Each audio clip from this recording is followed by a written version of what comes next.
Morning, everybody. It's Saturday, July the 26th, 2025. Good old 710 KNUS Denver's talk station. 710 KNUS Weather Center weather. Scattered storms and 85 will be the high. Wait a minute. This is all wrong, guys. This says Wednesday. Here's Saturday. I don't know if this is even close. It says sunny, hot, and 95. Tomorrow, Sunday, record heat, 99. Monday, 98, and Tuesday, 93. I don't know. We got Wednesday, Thursday, Friday weather. Oh, well, it's what to be expected. Let me set this up. I was at a motorcycle show a few weeks ago, and I had entered my bike in the show, and I was introduced to Karen White. And she was just a remarkable woman, and she and her husband, why don't we bring them up on the show? Please say good morning and welcome to the show. First, Karen White is with us, and then Bobby Henline. I can't wait to have him on as well. Karen, we start with you. Good morning. Thanks for coming on the radio show. Well, so appreciate it. Don't sweat it. Hey, Bobby, you there, man? Yeah, I'm here. What's going on? Thanks for having us on. My pleasure. I want you to come in the studio. I'm going to Sturgis, and then the following Saturday, if we can pull it off, I'll get you in our studio to talk as well. I want to meet you. But long story short, first, Karen, if you would, talk about how and when this all began to make motorcycles adaptive for returning GIs. Well, we were formed in 2013. Two of our founding people were at a bike rally, and they looked around and they saw all the guys, the vets who had been severely wounded in combat that weren't able to ride. And it just made them feel terrible, first of all, and then they decided that they needed to do something about this. So after being formed in 2013, our first recipient received his bike in 2014. His name is Charlie Linville. He was also the first amputee to ever summit Mount Everest. Wow. And who built the bike? For Charlie, I'm not exactly sure because that was before my time. Okay. But we have several builders around the country in different states. Who built the bike that you're giving Bobby?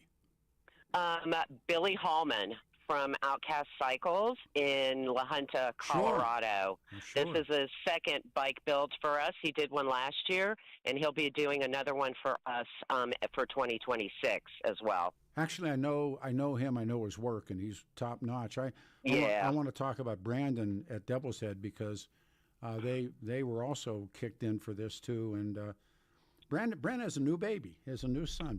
Did they have their baby? They had their baby, Brandon Jr. Awesome. Yeah. So anyhow, so it's now Bobby? What's the bike that you're getting? I haven't seen it. So, and what adaptations have those guys made? Well, adapted to a trike with the trike kit on it, and then automatic. Since I don't have a left hand, I can't pull the clutch. It'll be a little difficult, but you never know. Phantom pain, I can imagine it and use the force on it, but they said that wouldn't work.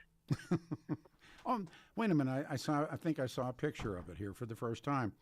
You, I read your bio.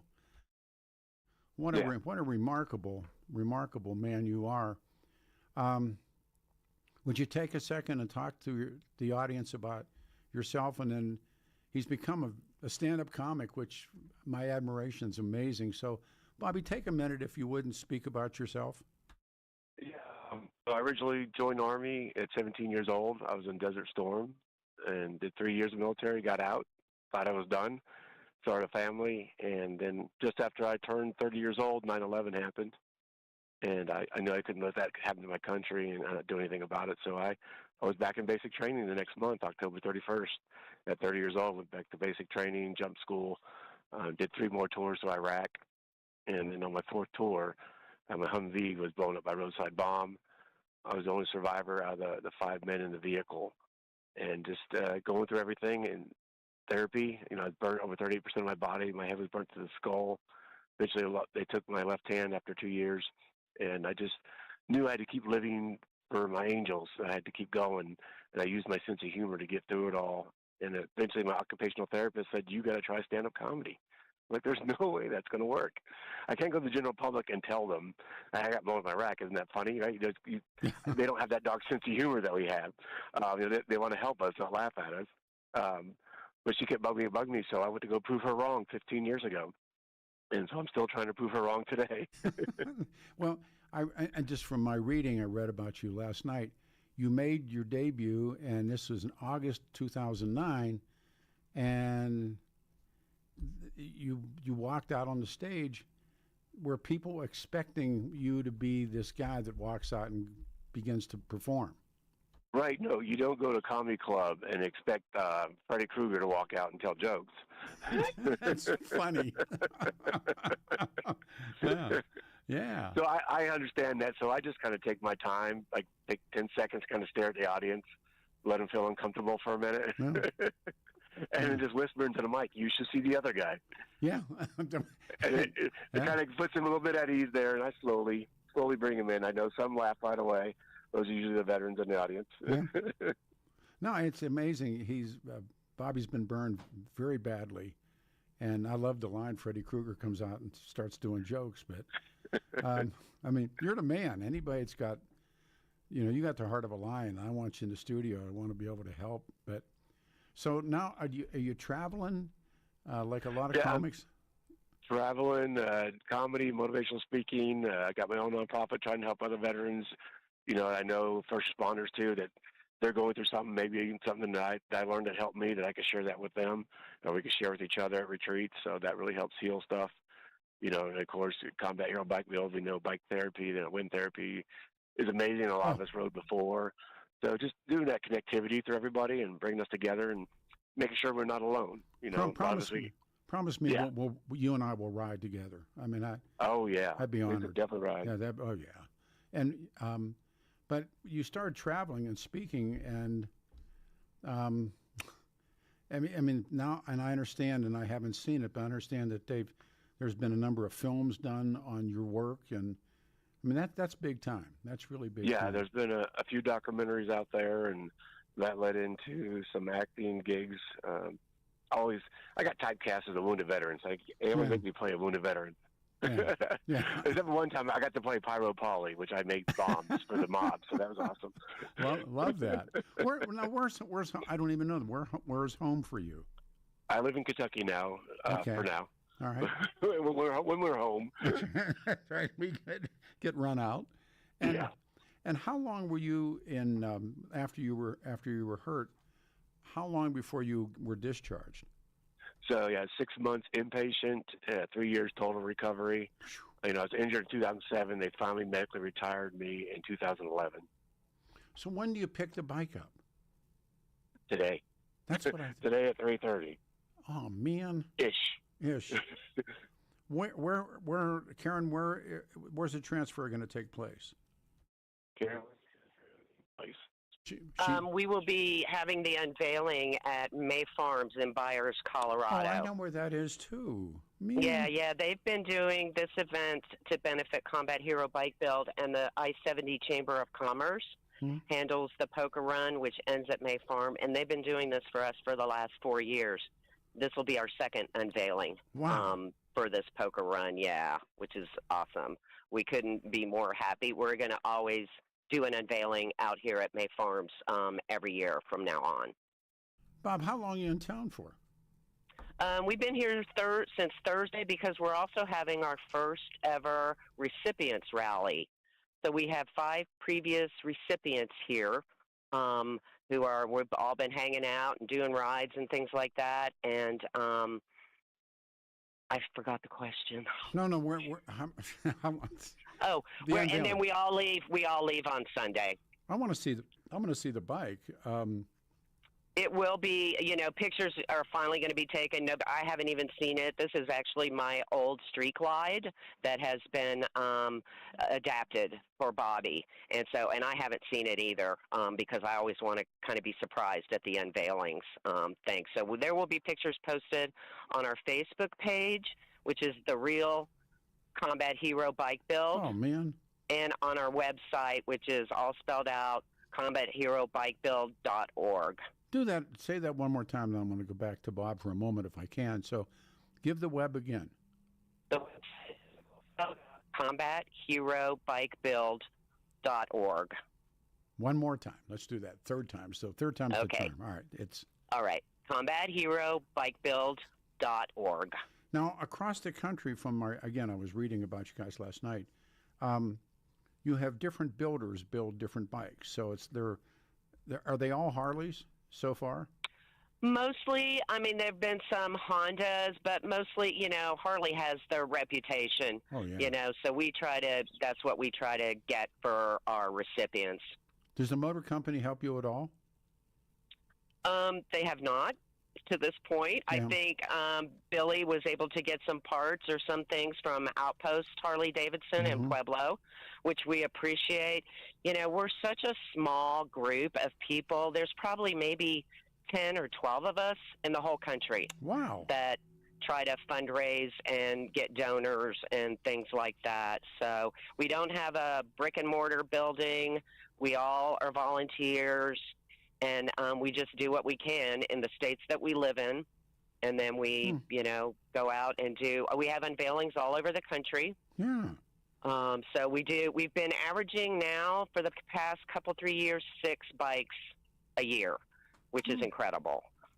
So we're really happy for that. With Bobby, and he talked about he had lost his hand. So what did they do with the Bob? You can jump on too. What did they do transmission wise? What did they do? Because that's both your hands you need to ride. But how do they pull? How do they pull that off?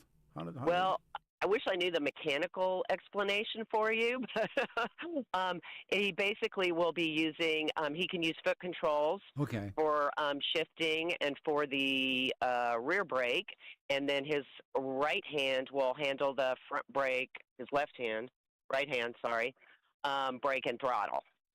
So this one was not too terribly difficult. We have a recipient with a right arm amputation, and our builder in Medford, Oregon, designed, created, invented a foot throttle for him. Wow. So he uses his right foot for the throttle, and then everything else he can do with his left hand and his left foot. So that was pretty ingenious. Yeah, and he's here today too. Wow. So we're excited to have him with us. Yeah. So Bob, you live in Kentucky, is that correct? Yes, I'm in Kentucky, South Central. How are you going to get the bike home? You going to ride home? No, I got to train these legs. I got to train the bottom to get used to riding again. Oh, yeah. Did you ride before you were hurt? Yeah, it's been probably 28 years. I kept waiting for my kids to get older. When they get older, they're going to ride again. They're going to ride again. Oh yeah, no. What did you ride before everything happened? A Honda Magna back in the 80s. No, I think there's only two kinds of people that said that they rode Hondas and people that lie. Right. I mean, they do. No, I never had a you were lying. You had a Honda. Yeah. Yeah. Got to start somewhere, right? No, yeah. So, I mean, when you come out to work, and that's why I want you on, and if you're that far away, we'll do it by phone, but when you come out to work, are people, are they hip to who's walking out on that stage, or are you kind of like a Buddy Holly at the Apollo Theater? It's a little mixture of both. Sometimes they know, depending if I'm the headliner of that show or not. Yeah. Yeah, they kind of know who's coming out, but a lot of times it's a showcase type thing, and they don't know. And I'll be in Colorado for 3 weeks in September. Man. Oh man, well you got hanging out, so we can definitely ride. You got to do the show, and then we got to ride. And will you have the bike here then, or? I'm trying to figure out how to pull it. I want to pull it behind the RV. Because my wife won't drive a trailer, so I got to drive everything. No, listen, that's how many people go to Sturgis. They tow it up, and then they, and I have a friend who said about Sturgis. He said, I took my trailer to a motorcycle show, which I thought was pretty funny. There you go. Yeah, but so what? I mean, after this horrible event, and then what gave you the push to say, okay, I'm going to start doing stand up? I mean, I can see motivational speaking, but you're funny. You're funny. So Was There's everybody at the hospital bugging me, the other veterans, the occupational therapist, like you're funny, you're making us laugh during therapy, like you need to go try it. So I kept pushing, and then once I tried it the first time, it was good therapy for me. It's just to get stuff out, and it just came naturally from there. I just talking about myself, self-deprecation, making fun of it, and just continue to live my life to the fullest, because that's the best way I can honor the men that died that day, and all that they also the sacrifice. We don't waste our lives. We keep living for them. I found a couple pages about you. Former NCO there's a good line. Former NCO burned an IED blast, lifts himself, others up through stand-up comedy, and it does part of your routine is printed. And do you just let go, or like a lot of comics, or do you have a plan where you're going to take the jokes and when you're going to do it? Yeah, I have planned jokes I've been working on for years. You try to work them out, rewrite them, and stuff like that. There are moments where you just kind of ad-lib things and work the audience. It's just fun. It's a different art form. It could be harder and more nerve-wracking. But I've been doing it 15 years now, so now I leave a little space for that. And I try to work it in a little bit and bring the audience in. There's some jokes I have pre-written where I know that I'm going to draw somebody in the audience in. I'll sucker them into answering the question or something. No, do you ever get heckled? No one wants to heckle me, because they like the funny guy. They don't want to see the war guy. Yeah, remember that guy? They don't want the army guy coming out. Yeah, that guy that lives inside. Yeah, don't let him out. Don't make me cry. Don't make me cry. I'm thin-skinned. Yeah. Ooh, nice line. Nice line. Because I'm looking at your picture. So, you have these great lines. This is, and again, if I jumped ahead and I'm out of format here, but I'm so impressed. You're listening to Bobby Henline, and Bobby was terribly injured in Iraq. Also, and she's so talented, Karen White, and I met her at a motorcycle show. And again, I'm thanking the guys at Devil's Head, and they turned me on to Karen. And then I found out about these guys making custom motorcycles for guys that have been badly hurt. And so everybody's on the show. What we ought to do, Bob, is probably wait until September when you're here in town, and then have you on the show, as opposed to the other stuff. But you got some hilarious lines, man. Yeah. It took me 3 years to get used to the way I looked and like disabling good looks. Yeah. But like anybody else, I get insecure. And I asked my wife the other day, I said, babe, am I still a 10 to you? She says, you'll always be a 10 to me on a toaster setting. Now, I know you got a bunch of kids. Were you married before you went back in? Yes. I was married before I went back in. We had 3 kids together. I have 5 total. I have 9 grandchildren. But my wife today, we've been married 3 years. We met afterwards. Oh, wow. This is so spectacular. I got about a minute till the pause. And so real quick, Karen, you guys will be where and at what time today to offer up the bike? It will be at May Farms in Byers, Colorado, and it'll be somewhere between 3 and 4 o'clock. We don't have a specific time per se, just kind of how things roll during the day. Well, I'm going to be gone next Saturday. I'm going to be on the Hodge going to Sturgis, but Bob, you should go to. Have you ever been to Sturgis? I've been to Sturgis a couple of times with some groups. Yeah. But next year will be the first year I get to go with a bike. Can you guys hang on for a second through a break and come back with us, Bobby? Can you do it? Karen, you can do it. All right, put them on hold if you would, please. And stay here on Peter Boyles 710 KNUS.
got about 5 more minutes with the guest. It's a Saturday morning, 710 KNUS. The weather says 91 and 83. Highs and lows. We had to switch all the weather around, and tomorrow it's going to be 90 degrees. On the line with us, and we have a few minutes left. I met Karen White at a motorcycle show, and she gave me her card, and she said, I need all the help I can get. And with her is Bobby Henline, who was really remarkable. He was terribly injured in Iraq and does stand-up comedy, and he's a recipient of the Combat Hero Bike Builders, and Karen and her husband have been so important. I'm going to be, anytime you need me, Karen, you call, okay? And whatever I can do, I certainly will help. I so appreciate that. The organization appreciates that. We don't get a lot of publicity, which I don't understand, but that's the way it goes. Well, people would just as soon forget. I've learned that a long time ago. And Bob's a reminder. Bob, so we were talking about going to Sturgis, and you I mean, it would be a hoot. I'd ride with you in a heartbeat. That'd be a hell of a lot of fun. And so you're going to miss this year, but perhaps next year. Perhaps next year. I'm going to talk to a couple of the bars there. I know some of the owners here in other states that own the multiple bars, and see if we can't get a comedy show out there in Sturgis next year. Some veteran comedians. What a great idea! Because I've been going a lot of years, and I don't remember a comedy show at all ever up there. Yeah, I did one. A quick promptu one at the Beaver Bar there one year. I know the Beaver Bar. Yeah. So I have a place down there in Myrtle Beach where the other Beaver Bar is. So I'll talk to Leslie and see if I can't work something out. Well, I will definitely see you in September, both of you guys. And Karen, you're a special woman, again, for doing all this. And hey, Bob, thanks. Without the support of the community, we wouldn't be able to do what we do, and I'm always very grateful for the support that we do get. Very important to us. Well, close as the phone. Bobby, I'm looking forward to meeting you, man, and firing up the bikes, and I can't wait to see the picture of the bike you're getting. So that's yeah, I'm excited. So if anybody wants to see me, a grown man cry like a baby, come on out today. Oh yeah, I mean, yeah, no, absolutely. First of all, welcome home. Karen, thank you. Karen, you and I will talk, and maybe in another week we can have everybody back on the line by phone and talk about the bike. I'd like to do that. So that'd be awesome. All right, how about this? Yeah. How about this? Because we're almost on a break. I will put you guys on hold. Speak with Adam, and I'll be gone a week and then back, and then we'll have you guys back on by phone to talk about the reaction and the bike, and we'll get pictures. And you guys want to do that? That'd be great. Yeah, sounds perfect. Bob, you up for that? Come back a week. Yeah, I'll check schedule, see what's going on. Okay, well, we can. It's a phone call. I got to talk to the boss. I'm here. Oh yeah, it's a phone call. Okay, it's a phone. I can do a phone call. Then we got it. We got it. And if you want to come in, well, you'll all be gone by then. No, you won't. Yeah. You'll be. I don't know. It doesn't matter. You'll be with us. We'll figure it out. To both of you, thank you so much for doing the radio show. It meant a lot this morning to everybody. Put you on hold. Bob, I'll see you. We'll see you quick. And again, Karen, thank you for putting this all together for us. Thank you. Well, thank you for having us on. It's been really special. No, it's my honor when I do get to do thank you. Stuff like that. All right. You're both on hold, and I think we go to open lines or whatever's going to happen next. So there's that, and I'll tell you what, that's the stuff. And the bikers come through, as they always do. I will be calling Jeff and Bill. I'll be doing some live call-ins from Sturgis. I'm not going. The 100th birthday of KOA is this Thursday, and Stefan and I are going, and Martino, and I'm sure, I mentioned Lee Larson's going to go. We had lunch. Kenny Danon, Daryl Luby, all the old timers. I don't know who all's going to show up, but I'm sure it's going to be a hell of a party. And we got invited back, so that's great. And then early the next morning on a Friday, we're going to make the run and pick up a friend in Torrington, Wyoming, and we start again.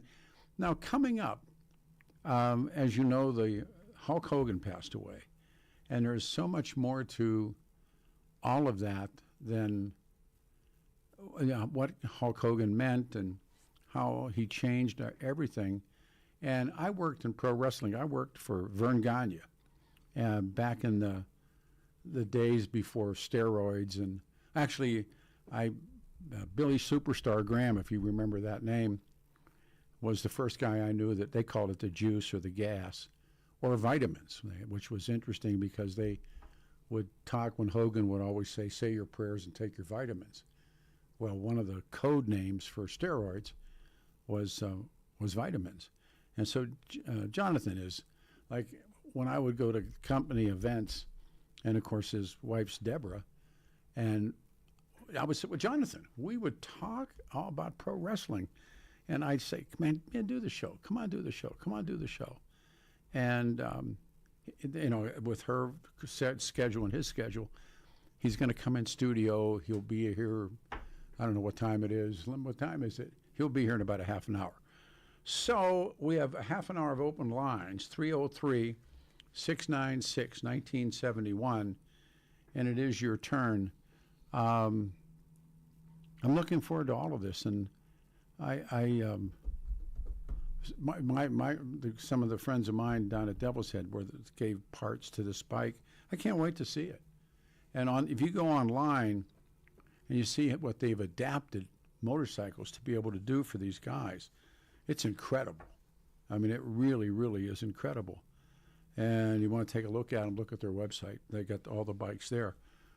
Pro wrestling is, ever since I was a little kid, and when I was on Bobby and, when Jeff and Billy asked me to come on with them during the week, and I said, the most important question you can ever ask is, when you were a little kid, and every great pro wrestler has what's called a finisher, meaning that when, like Hulk Hogan's was a big leg drop.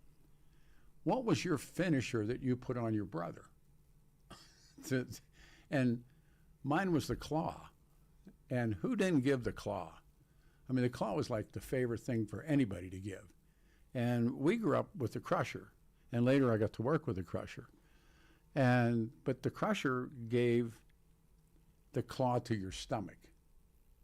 And when I met Baron von Raschke, whose name was Jim Raschke is his real name, he was from Omaha, Nebraska. And he was an AAU champion.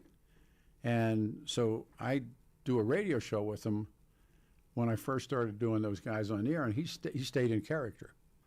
And he didn't break kayfabe. You know, he was Baron von Raschke. That is all the people need to know. That's how he tagged it out on that. So Schmodo, we're sitting there, and I said, well, put the claw on me. He came across, and it was like squeezing a grape. This guy just popped my head. And now when they're working, they don't do that. They're working light, right? But for me, and the guy had hands like catcher's mitts. I mean, the guy had big meat hooks.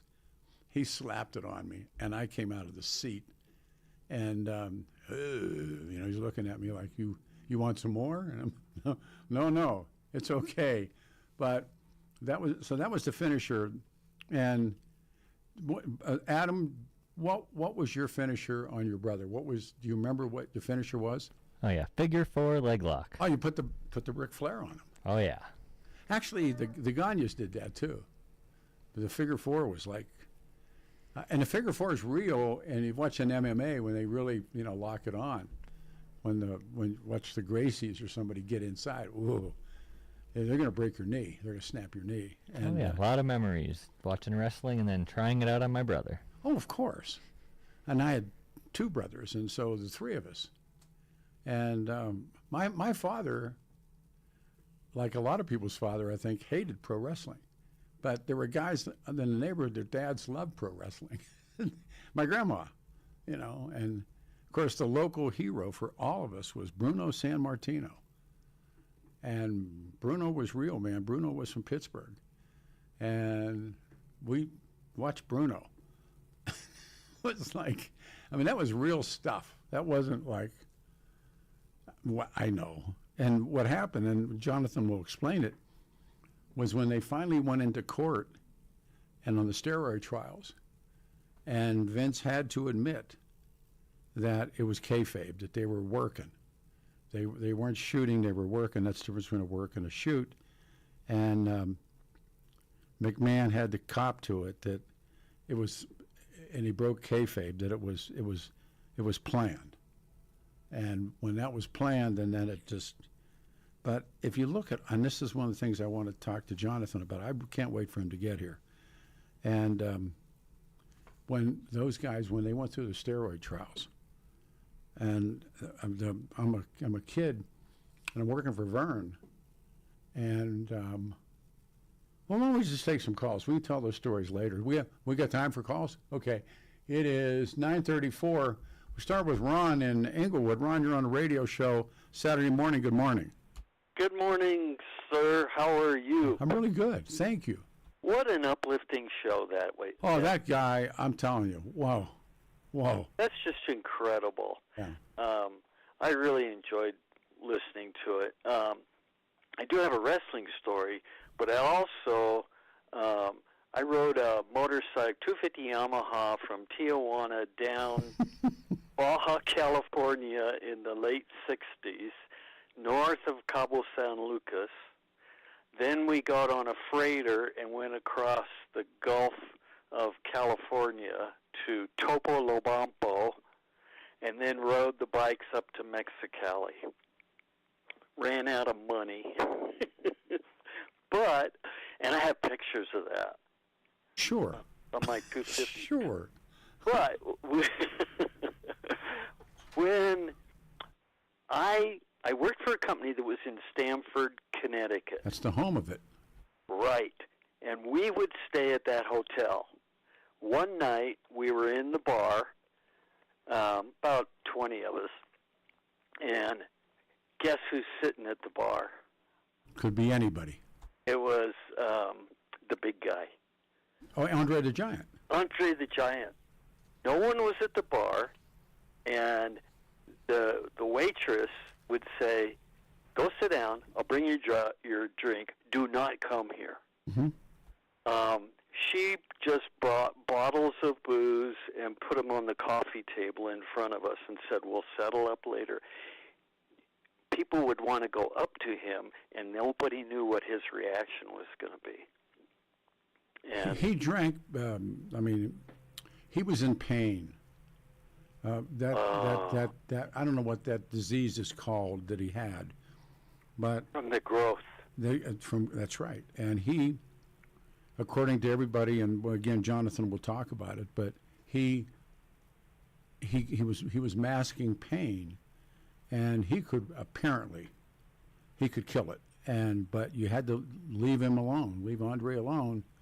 Yeah. And every once in a while, there would be somebody that thinks that or thought that they could badass one of those guys, and that was a really stupid thing to do.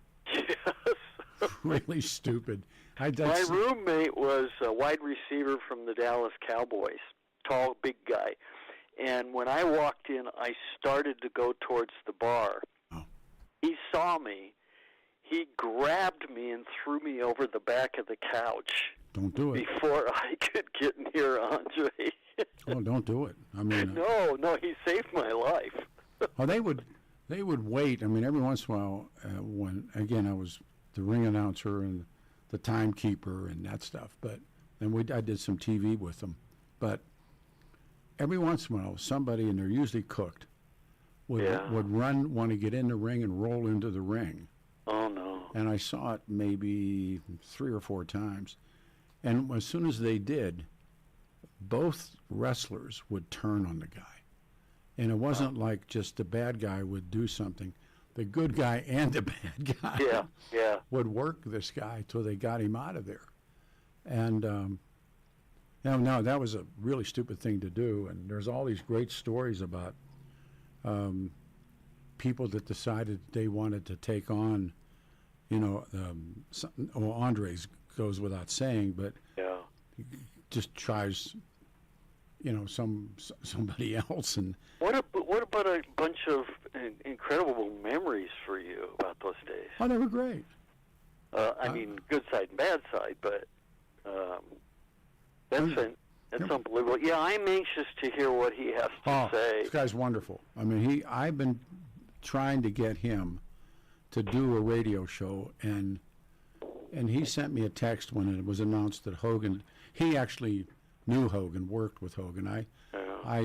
When I met Hogan, he was still called. What was his real first name? Terry. They still called him Terry. Terry Below. Terry Bollea. But Bollea, yeah. And he was. Oh, yeah. The other wrestler was Dick the Bruiser. I worked with Dick the Bruiser. Did you really? Richard Alphys was Dick the Bruiser's name, and he told me that I was they tell you how to introduce him, and I was to introduce him as the man too tough for the NFL, because he had played for the Green Bay Packers. Wow. Who smashed the beer can against his head? Was that Dick? They all did. Well, no, it was the Crusher did it too. The Bruiser did it. Yeah, I mean, hey, you can do it. We're back. Hang on. 710 KNUS. Your KNUS forecast for the Denver metro area calls for this last weekend of July to be a hot one. We're going to continue to see hot above average temperatures through Monday and most likely Tuesday. Highs today through Monday, mid and upper 90s. Overall sunny and dry. Warm nights as well, low to mid 60s, trending milder and unsettled by Wednesday. Weather is a service of L&L Heating and Air Conditioning. For quick, trustworthy, and dependable service, call L&L Heating and Air Conditioning at 720-851-1691. Visit them online at bestdenverhvac.com. That's bestdenverhvac.com. You'll be comfortable with L&L. I'm meteorologist Mark Huer in the 710 KNUS Weather Center.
Morning, everybody. 710 KNUS, Denver's talk station on a Saturday, July 26, 2025. Coming up in studio, Jonathan Flora will be with us.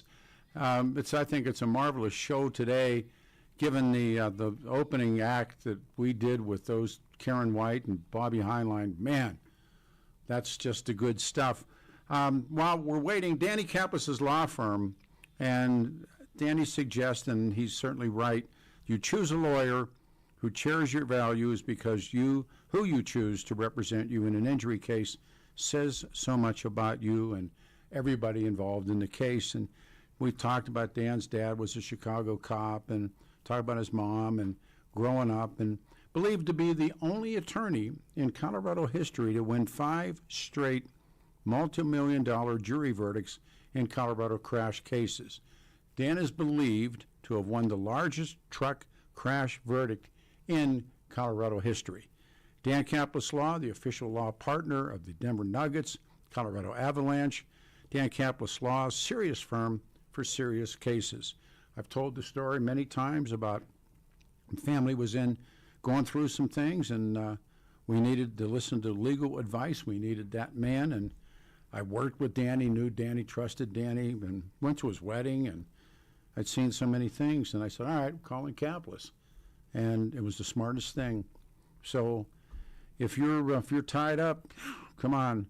By the way, Jonathan is here if you want to send somebody down to get him. So Danny accepts just all these righteous injury cases on percentage fee basis. If you need help, call Dan at 303-770. 303-770-5551. 303-770-5551, or hit dankaplislaw.com. It's CAPLISlaw.com. Do we have a name on that caller, or are we going to nothing, settle back? Well, anyhow, so Jonathan's here, and we'll start that. It is interesting, as a geek history guy and loving pro wrestling, it goes back into what was called morality plays. And morality plays were in the 15th, 14th, 13th century in Europe, and they traveled, and it was angels and demons. It was the same thing as we have today, baby faces and heels. And the angels and demons were engaged in a struggle to persuade generally a young man, a human character, towards either good or evil. And the common story of these plays follows the temptation and the fall and redemption. And it's age old. It's Shakespearean, it's Old Testament, it's Greek tragedy. And so they would do these plays, and these plays would travel. And they were in Germany and France, and they were called morality plays. And that's pro wrestling. It's good versus evil, and there are people that have copies of French medieval morality play traditions that were really rich, and the morality plays, and you visit and read history, go down 4 or 5 levels in French history, and there they are. They're morality plays, and especially after plagues, they would show up after plagues, but they had the character, and he was like, and Heenan always said that that there was called transference, that when they went to wrestling matches, the bad guy was really your boss. That when you sat there and you had transferred your emotion from your life, everyday life, to your boss. And Heenan always said that the reason that people went to automobile races was to see wrecks. He strongly believed that. And so, but if you go back and you look for the roots of pro wrestling, they're in Christianity and the genre of medieval and early Tudor dramas. The dramas, the term used by scholars is morality plays. And it's text from the 14th through 16th century. I read up on my morality plays last night. But they engaged in this struggle to persuade the protagonist to represent. It's human character, which is the same thing in the wrestling ring, towards good or evil, and the common story, the temptation, the fall, and redemption. The good guy gets beat, the bad guys do what they do, and in the end, the good guy wins, and then you start the program again. Is Jonathan here? Well, there he is. Bring him in. I got to tell you something. I mean, this is like big time for me. You got to get him some headsets, set him down. Huh? He's got notes. I have loved this guy since I went to this meeting, and let's turn on his microphone for him. So I go to this. It was a radio station get together. There, boom. Now your mic's hot. And he's, of course, married to the lovely Deborah, and she was on air gigging here.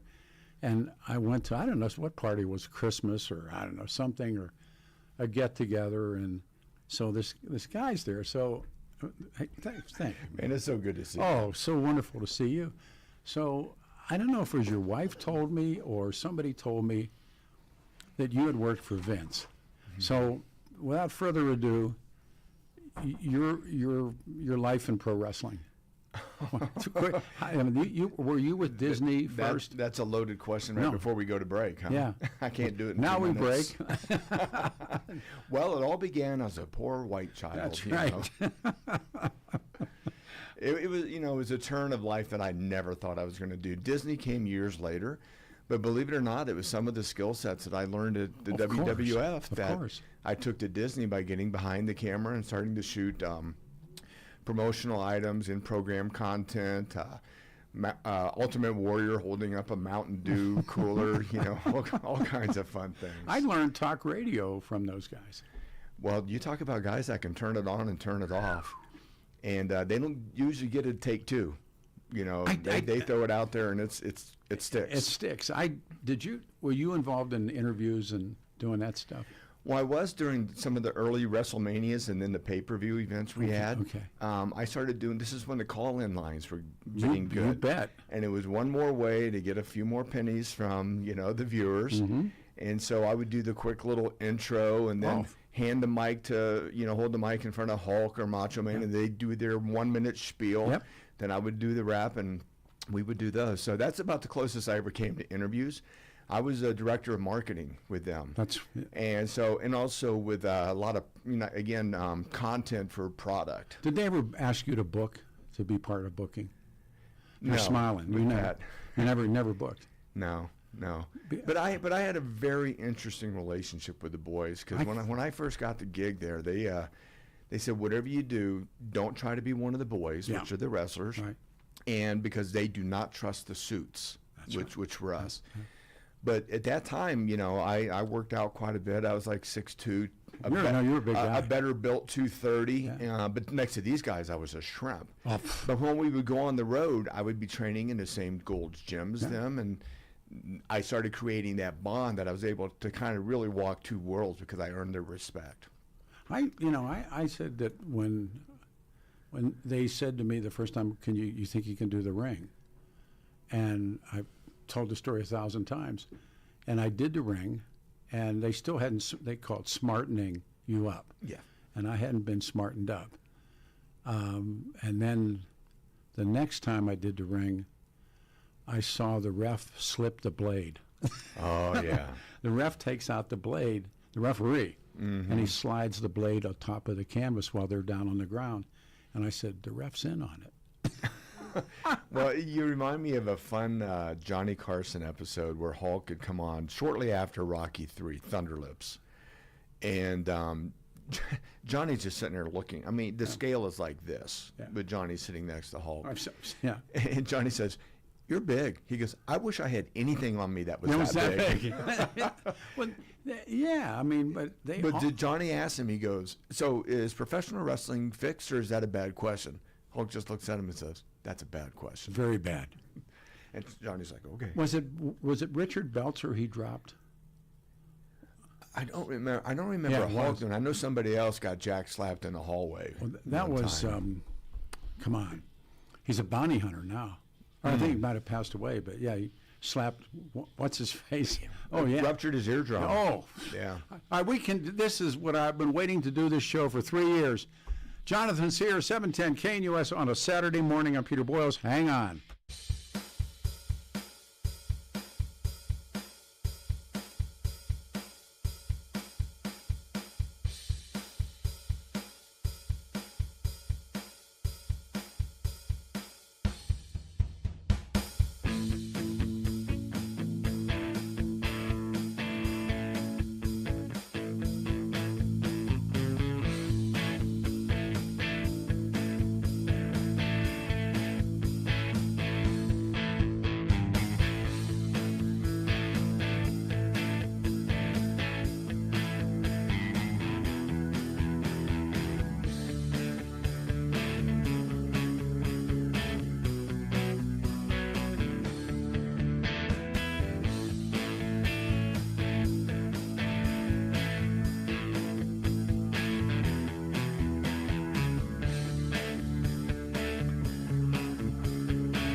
And good morning again, everyone. 710 KNUS. We are Denver's talk station. This is just a show I've wanted to do for years and years and years. It's Saturday morning, July 26th, 2025. It's going to be hot. 91 will be the high.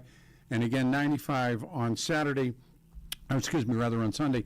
I won't be here next Saturday. I'll be in Sturgis. I'll be doing some cut-ins with Billy and Jeff from Sturgis, but then I'll be back the following week. This week, Hulk Hogan passed away, and I got a note, and this is a guy who I just think hung the moon, and you all know his wife, Deborah, but this is Jonathan Flora. And I was mentioning this, and should do it again, but when Deborah first showed up on the scene here at the radio station, and then they would throw these get-togethers and everything, and I never really wanted to go, but you had to show up, kind of a thing. I get it. And then they said, well, and I think your wife said, Jonathan worked in the WWE. Were you WWE, WWF, or both? Oh no, it was WWF back then. Okay. We were going on with that battle with the World Wildlife Foundation. Like anybody would ever confuse Hulk Hogan with a cute little panda bear. But that thing went on the whole time I was there. And shortly after I left, it finally went away, and I went to the website for the WWF, and it said, "Get the F out." So that's the kind of marketing that they did. They immediately turned it into a positive. WWE never looked back, and now people are going, what was the WWF? It's the WWE. There was a shirt that Billy has, and I've seen, was the two panda bears. And the one panda bear using the steel chair and cracking the other panda bear in the back. And it's like, welcome to the WWE. That's great. Was it also that was the steroid scandal, and they had to admit, do I remember any of this correctly? They had to admit that they had planned out the ends or whatever. No, actually, that was done in advance, because what the WWF had to do is they had to pay the state wrestling and boxing commission, and they had to pay fees for that. And Vince just said, I'm tired of throwing money away.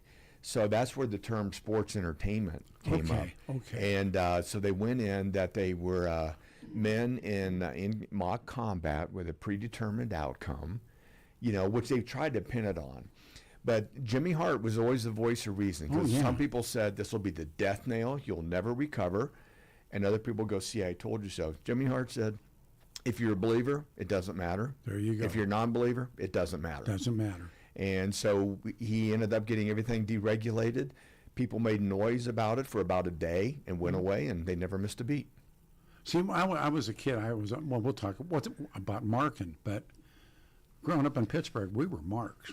I mean, marked big. Well, you were a mark as a kid, too. Well, I was. And for folks that don't know what that is, that means you're just a groupie. You just can't get enough of wrestling, or in my phrase in Southern Ohio, is wrestling. Sure. And my grandmother and my grandfather, especially my grandmother, after she had a stroke, she was bedridden for about 6 years, and she would watch TV ministry and wrestling. What's the difference? Those were her two worlds. Not much different. And I remember one time watching, of course I grew up with Haystack Calhoun, sure. And I heard y'all talking about Bruno, and who didn't want to be Bruno without the rug skin, because the guy was a hairy man. Who's Bruno? But it was just, that's how we grew up with that. But I remember one time as I was getting into high school, I'm like, okay, it's fake, yada yada, whatever. And my grandfather looked over, and in his eyes, he was dead serious. He goes, they've got to get 2 referees in the ring, because these men are just too big and too fast, and one ref can't see everything. I'm like, you're right. You're right, Papa. Yeah, the only guy in the auditorium that can't see is the ref. Exactly. We would, I got to do a little bit of travel. I was never on your level, but there were so many stories. Casper, Wyoming, for me was when I really learned what was going on, and they didn't have enough. There wasn't enough cops, or there wasn't any. I forget, they had a couple of cops. They had no guards around the sides of the ring at all, and it was the heels won, and my job was to get all the stuff and try and get out of there. And I had a couple times I couldn't get the mic loose. Of course. God. Well, and I imagine the scene that you worked and what we grew up on, it was a ring and it was 2 rows of bleachers on opposite corners and the opposite camera. Yep. And that was it. And it was locals. And to think that that's what I was raised on, and then went to where we're filling out Madison Square Garden, Silverdome. I was very involved in Toronto with Skydome, where 60,000 people. You know, the one in Silverdome, that was 93,173. That was the That's record. crazy. Right? Yeah, that was the record. Yeah, it reminds me of a comment where you see this tiny little ring way down there, and you're talking to the guy in the top row, and they go, by the time we find out what happened, it's a rumor. Because it was so far away. That's a great line. Yeah. I would, because it was Vernon was the old AWA, and we would shoot TV here, and I was doing radio and doing some TV stuff, and so we would shoot all the different stuff for this strand, and we did Casper, Cheyenne, Denver, the Springs, Pueblo, and Albuquerque, and then I'd come back. So we would do because there's no cable, there's no internet, so you don't know the outcome. And I remember we were doing with the Crusher, the Fabulous Crusher, and so I would be standing there, and they had a box that Crusher stepped up on the box because he was wide and tough, but he wasn't really a big guy, and he would grab the mic out of my hand and go, the streets are going to run red with blood in Casper, Wyoming on Wednesday night. Okay, take. Grab the mic. The streets are going to run red with blood in Cheyenne. And we did. It was all, and it was the best. I mean, I just loved being around. No, it was great, and that pattern of marketing did not change, because the way that the pattern was for when I was there. They would be on the road for 3 weeks, and they would be in different groups in different parts of the country, and they're just hopping town to town to town. Then every 3 or 4 weeks, we'd all get together in 2 adjacent cities like Cleveland and Columbus or something like that, and that's where we would do all the TV tapings that would be on TV for the next 3 weeks. Yep. Those are what I would go to, because that's when I would then get promotional material, bites, visuals, things like that. So what we would always say is that WWF is global in scope, but it's local in impact. Wow. So it didn't happen until it happened in Detroit. Then it didn't happen until it happened in Pontiac. Then it didn't happen. So that guy giving the same bite over and over, just changing the date and the place, we did the exact same thing. Exactly. Because you wouldn't know. I mean, now it's all on phone, so that kind of went away. But you wouldn't know what happened the night before in a different city because you had a ticket for tonight in wherever you live. And it was then it didn't happen until it happened on TV. Then the world knew. Yep. And they would, I'd get there and they'd say, okay, we're dropping the strap tonight. There's a title change. And then we do a title change, and then you do it's the same, and the guys in Cheyenne didn't know in Casper that they had dropped the tag team straps. Yeah, you can lose the belt 12 times in a week. And then get it back in Japan. Yeah, exactly. In the Egg Dome. And the Egg Dome in Japan. And the shooters came out of the Egg Dome. And, this was a life I never thought I would be. Did you love it? I really did. And here's how it happened. I was with the Dodgers at the time and working in their public relations. I was in Vero Beach during spring training. My last day with the Dodgers is 1988, when that's the season Kirk Gibson came off the table and hit the home run and the Dodgers won the World Series. So I could have been flashing a big World Series ring if I'd have just waited one more year. But I get this call from a guy. I had my master's degree from Ohio University. Wow. Sports administration, very tight network. So when people are looking for new employees, they search their directory, and this guy calls me, Basil DeVito, and says, I've heard about you, this and that. Do you want to come check out the WWF? And I'm like, seriously? My goal is to get to the NFL. And he goes, you ever been to New York? I said, no. He goes, well, come out on us. Meet Thursday, Friday. You can fly back Sunday, party in the city for a weekend. I'm your guy. I'm no fool. I know. So I'm expecting retired wrestlers, flannel shirts, bellies hanging out shirts, stogie cigars. Everybody's three-piece suits, no facial hair, sharp as can be. And I was just blown away. And the line that Basil said, he goes, how many games are you responsible for marketing in baseball? 81 plus playoffs. And he goes, we do 1,000 events around the globe. We're the home team everywhere we go. You want experience, this is it. Wow.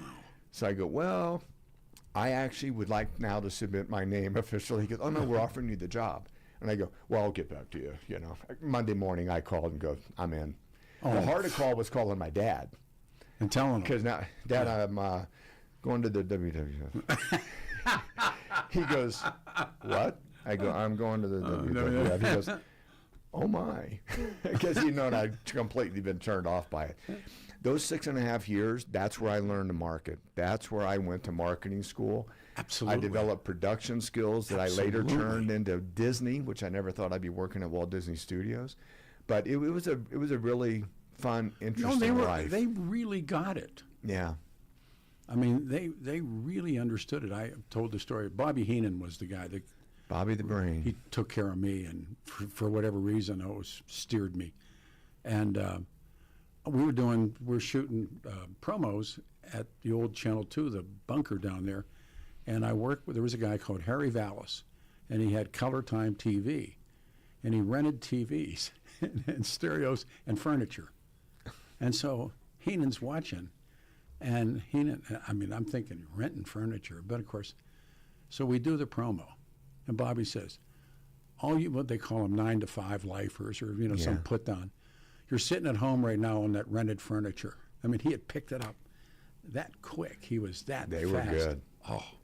Well, because I was in radio before that as a sports broadcaster, which is how I met Marty Brenneman, which I cannot wait till we do this and talk about Macho Man at Riverfront. What a scene. Can you tell was. that story? Well, that happened in 1989, and the Reds, they stunk. They were Marge Schott owned them, and she was an embarrassing owner. The players would say it, and people had to go pick up the Shotsies off the field because of those giant St. Bernard dogs. Yeah. But anyway, we had Joe Nuxall. I mean, again, I've been friends with Marty for years. Joe Nuxall was always a huge WWF fan, and we were in town. So we were able to arrange it, having Macho Man come in early. So we brought him up to the radio booth, and they just went nuts. And they were so excited. And they piped the broadcast down into the dugouts. So once Macho Man, and he was in the farm system for a while. Yeah, he was a catcher. And so once he started talking, Eric Davis comes out and does a double bicep post.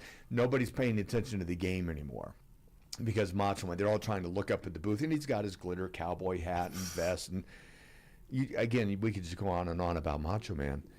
And Marge blew a gasket, sends her nephew up, Steve Schott, who was the VP of something. Yeah.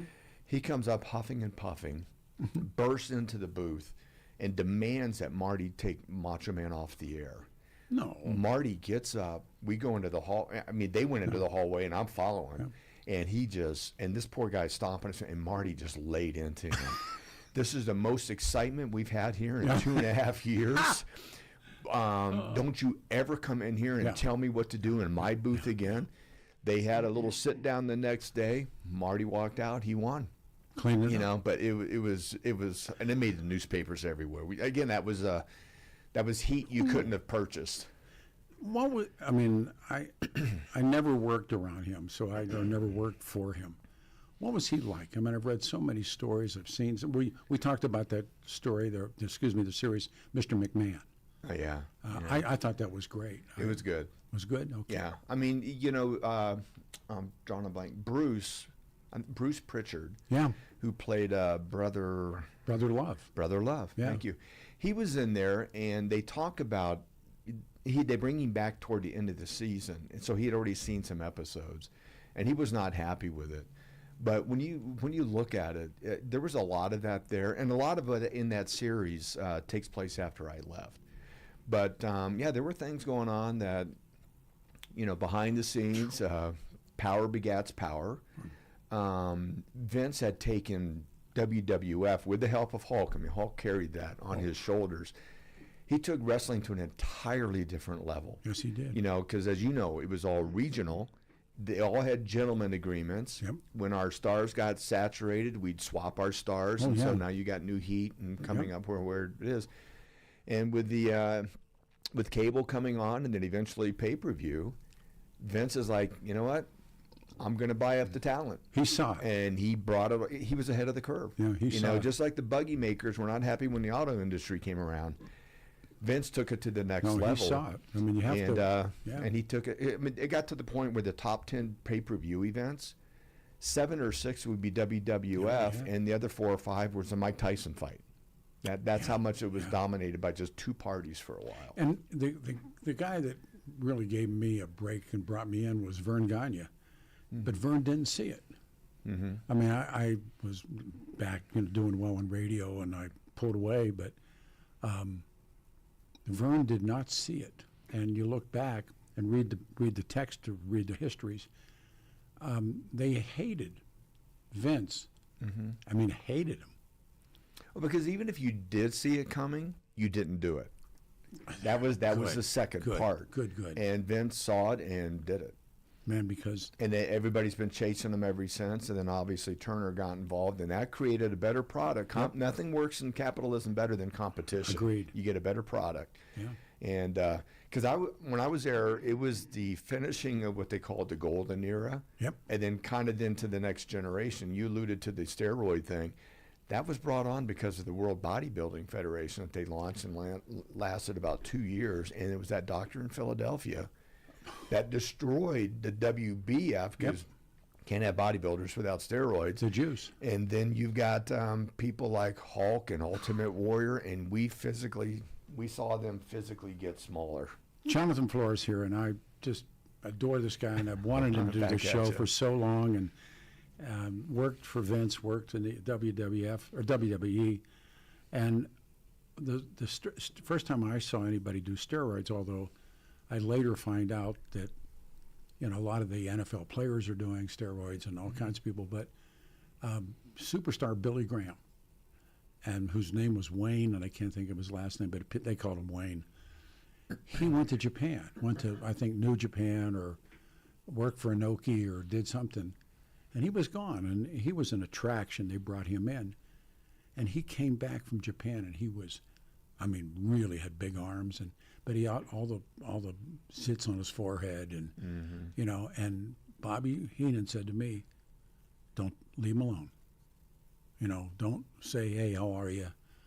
Because he was a roid rager. Yeah.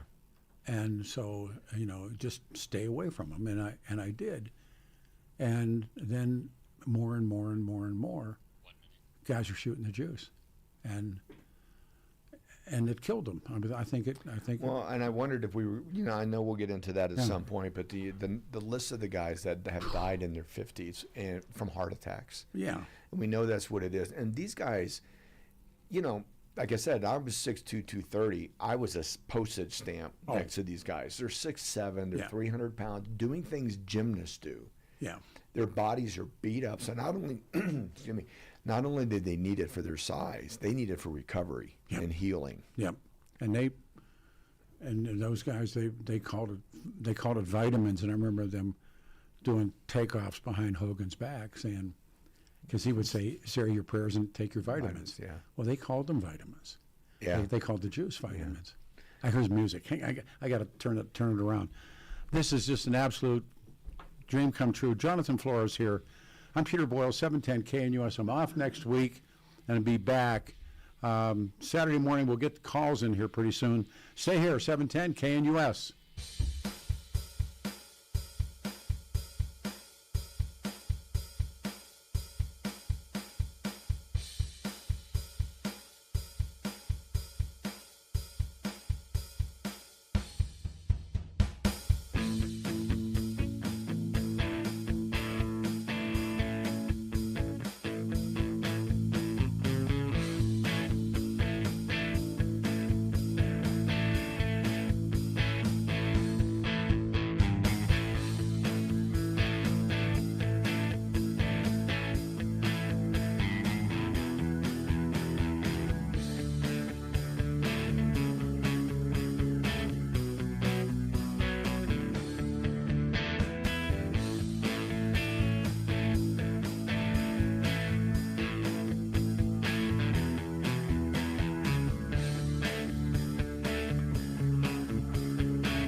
This may be my favorite all-time show.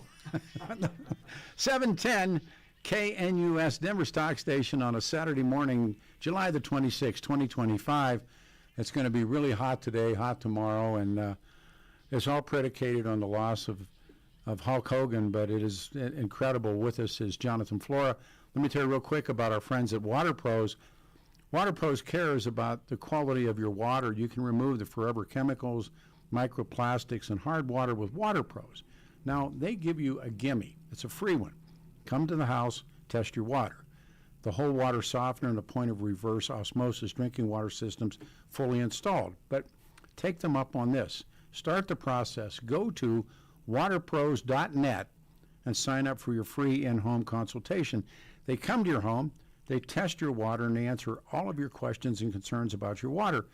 I trusted these guys with our water. They did a system. You will too. Water Pros, family-owned, veteran-owned business dedicated to providing you with the best in water treatment for less than the other guys. So take the gimme. Go to waterpros.net today and request your free water test, or even better yet, call them. 303-862-5554. It's a free test of your water. What's in the chemicals, or are there chemicals in your water at home? 303-862-5554. 303-862-5554. Ask for the Peter Boyles special today. In studio, as I mentioned, Jonathan Flora, and we were talking about the first time I met Jonathan was with some holiday party or something at the radio station, and your wife was really brilliant, and then I met you, and I said to her, we just talked all night. We did. Yeah. I didn't even know there was a party going on. No, we just sat at the table. We didn't move for hours. And just when you started telling these stories, and I went, oh my God.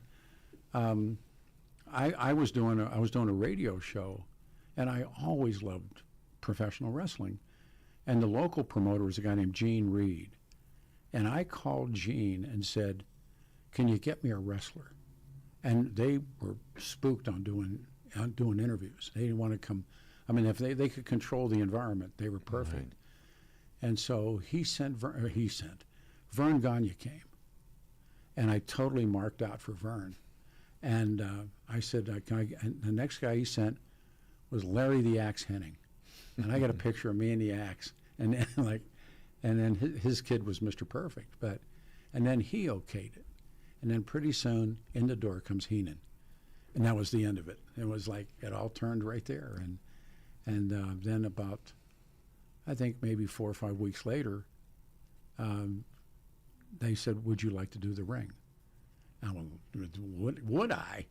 And how much do I have to pay you? I would say you'd pay to do it, yeah, right? to do the ring. And I did the ring, and it was, and I remember we had an Electro Voice microphone that was, they had a red piece of wood and had a ring bell on it and a little chain and a hammer. And I sat in the right corner with some officials, right? I don't know. And that's when, before they had the earpieces, and we had to be out of there, I think, by 10:30, or they had to pay more money. Mm. And so my job was to time it, and I would, the folks that are listening that remember, and I would get the microphone and go, there are 15 minutes left in the match, 15 minutes, because they're timing what they're going to do. And then I'd hear somebody say, let's go home. And they were going to end the match.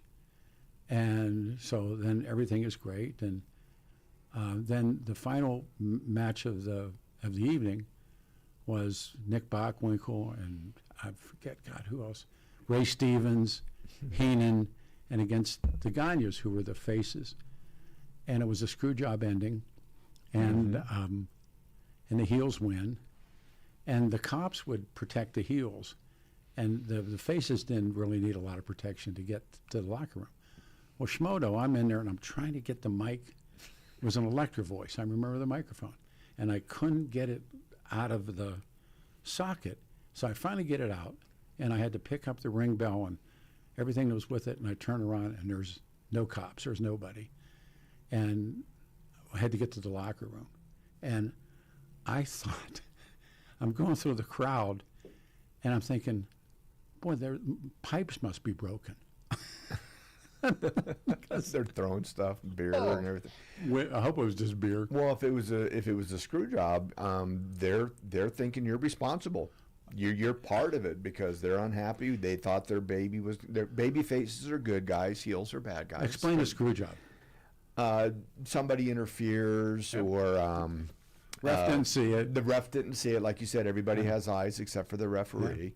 And usually it's a good guy or baby that loses because if a bad guy wins, that's the way it's supposed to be. Yeah, and it sets up the next time. Exactly. Well, that's how Vince would even do it. He would start with WrestleMania. What does he want? How does he want it to culminate? And then he'll work the calendar backwards.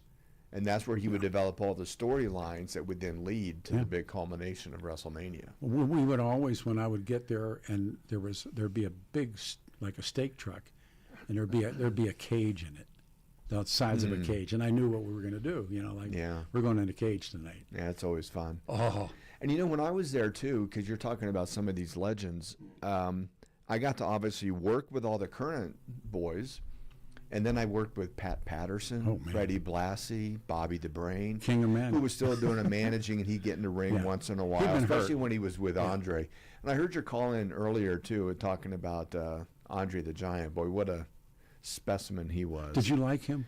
He was a very interesting character, but the answer is yes. So even though Vince McMahon owns the company, everybody referred to Andre as the boss. Yeah.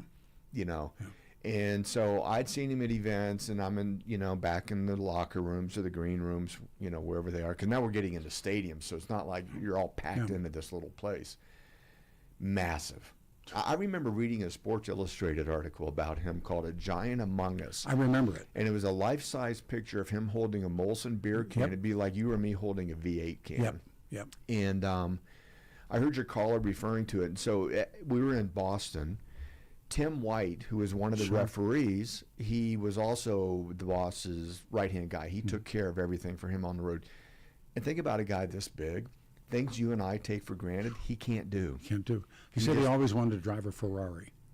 That was one of the things he said. It would be a custom-made Ferrari. That'd have 2 zip codes. Couldn't do it.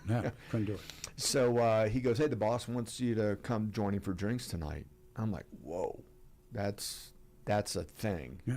I don't even know why I did it or why he wanted me to. But all the other guys would stay at a certain hotel. And like you said, it's open bar. And then you got these idiots that want to come up and go, I smacked Brutus Beefcake. Look I got the black eye to show it. And then I want to do a lawsuit. But the boss, he would always stay somewhere else. So I go into the restaurant, and it was literally they had a rope around the bar at a certain section, and people were just standing there gawking like they were at a zoo. And that's how they kept Andre away. So it was Andre, myself, Tim, and there was somebody else there. And we're there all night, and he's just buying drinks, and he's just sharing stories. And he's got that thick French accent, and it was just one of those nights I remember. And now we're starting to get pretty sauced. So last call comes, and he looks around, and he goes, 2, 2, 2, 10. 10. And you're right, he was self-medicating because he was going through terrible back. And he lived much longer than people thought he was going to live. And it was probably his athleticism and this kind of lifestyle to a degree of just being active that I'm just guessing that probably prolonged his life for a bit. When you see the films of him as a young man in France, he's doing all kinds of stuff. The Houston Oilers tried to get him to play football. Oh, really? Yeah, I remember that from the article. Wow. To basically be a defensive lineman and be immovable. Oh, he's... That, put him in the goal line and just take up space. That would have been it. But he was making more money than he probably would. And it's a controlled situation, too, so a lot less chance of getting hurt.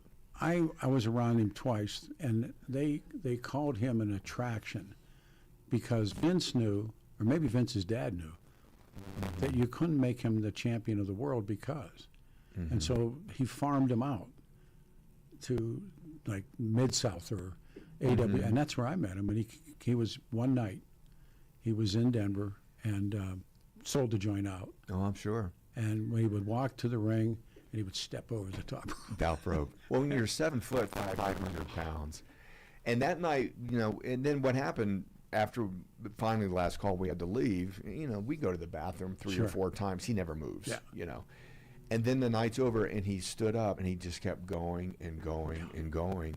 And then he shake hand, and I remembered that article when I shook his hand. Disappeared. I got fairly big hands, but the tip of my finger and my thumb barely came to his palm. Where they said a silver ring could go, a silver dollar could go through his ring. Yeah. That was him. But every time after, I mean, I never did it again. I just got invited that one time. But every time after that on the road, he gives you the, how you doing? Yeah. You know, that kind of thing. And so if you got acknowledged, you got, because he was quiet, kept to himself. Like I said, he was hurting most of the time. Well, that's what I But what always a heard. novel life he had. To be that guy. Yeah. And one of the things I noticed that night was women lined up on Andre. I was debating whether to say anything or No, not. we can say. No, there are people that want to say I was with Andre. The guys, I got to be cautious here too, but they called them ring rats. Yeah. And I think everything has groupies. Motorcycling, the dirt riders. There was a guy, and I went to see him race. His name was Arnie Kling, and he was Norwegian or Scandinavian or something. And he looked like me, and he had the greatest looking women I've ever seen with him. And I thought, be world champion at anything. And then the ring rats would, and all of those guys had friends when you came to every town. sport, every I group think has it. Annies and baseball, buckle bunnies and rodeo. There was all they had names for them. Mm-hmm. And one of the things that they would say when they would say, "Well, we're going to Casper." Well, how are the rats? Well, one of the things they would actually say it to you. What were the women like? Yeah. Because they were it's part of the game. And fans for the WWF, I mean, it's again, we grew up where it's like Deliverance, in the stands. Then it got to where it was everybody. Sophisticated. And when we were there, we were because of pay-per-view, we were now going to PepsiCo and Domino's. I mean, major sponsors. Yep. And of course, the guy in the suit, we go meet with him. They go, I don't watch this stuff, but it's on TV all over the place, whatever. And then as the conversation goes on, he goes, you still got that guy with the snake? We're like, wait, I thought you never watched it. He goes, well, I can't help it. It's on TV everywhere. Yeah. And you got these closet fans, so especially at the Garden, you would have people that we had more change in our pocket and they got teeth sitting right next to a Wall Street guy. You had everybody, and that was the beauty of it. And what made it so easy for us to sell, especially at Mike Tyson, we go, what, you're going to pay $1,500 or $50 for pay-per-view, you might get around. You're going to get 3 hours guaranteed of non-stop, over-the-top ring excitement. And they were good. They were good. Yeah. It was, I've been to NBA games and NCAA tournaments. I've never felt the electricity that's in a sold-out stadium at a major event like this. Oh, man. I got to look at our timer. And the main event was for that night, and you always led up to the main event, and I'd get in the ring, and ladies and gentlemen, this is the main event of the evening. Now, by this time, they're drinking. Oh, yeah. They started at 7 o'clock, probably started doing warm-ups, and now they're baked, and it's 9:30, and there's the Crusher and my brother the Bruiser. He brought the Dick the Bruiser in, and I'd heard all those Dick the Bruiser stories, but I'd never met the Bruiser, and he said how to introduce him. And he wanted introduced as the man too tough for the NFL. Yeah. That was his. Because he played, right? He played for the Green Bay. Packers. Well, Okay. Once Ernie Catlett, I think, played for the Jets for a while. Or Wahoo McDaniel played here. for the Dolphins. Wahoo, Here. Okay, Wahoo yeah. played Yeah, here. some of these guys, again, these were athletes. Oh. And they were, a lot of them were top collegiate wrestlers. Yep. Some of them were generational, like the Von Erichs. And, we talked, DiBiase, his adopted dad, it was like one of the first ones who died of a heart attack in the 60s. Did you see the Von Erich film? Yeah, I did. And my finisher was the claw. My finisher was always the claw. I would do that to kids in We school. did the Crusher. The Crusher claw was in his stomach, and we'd give each other. But then I was telling the story about Von Raschke, and he was like maybe the 6th or 7th guy that would come in, And he had actually been an AAU champion. His name was Jim Rashke, and he was from Nebraska. He was from Omaha. So I can't tell you why I did it. I said, well, put the claw on me. You know the answer to that. I came up out of the chair, and he's holding on to me. It's fun stuff. And these wrestlers, especially someone like Bret Hart, a lot of these guys just like conserve energy. How good were they? They were good. Great. They were good. And the lifestyle, imagine this is their day-to-day. They do an event that night. They go to their hotel room bar. Yep. They get up the next morning, get on a plane, go to the next place, go to the gym. Go to the venue, do the show, go to the hotel. Do it again. Get on a plane. Do it again. And so when I would work with these guys. Jonathan, I'm getting told here comes the music. All right, break time is coming. This is, like I said, we can open the phone lines, 303-696-1971.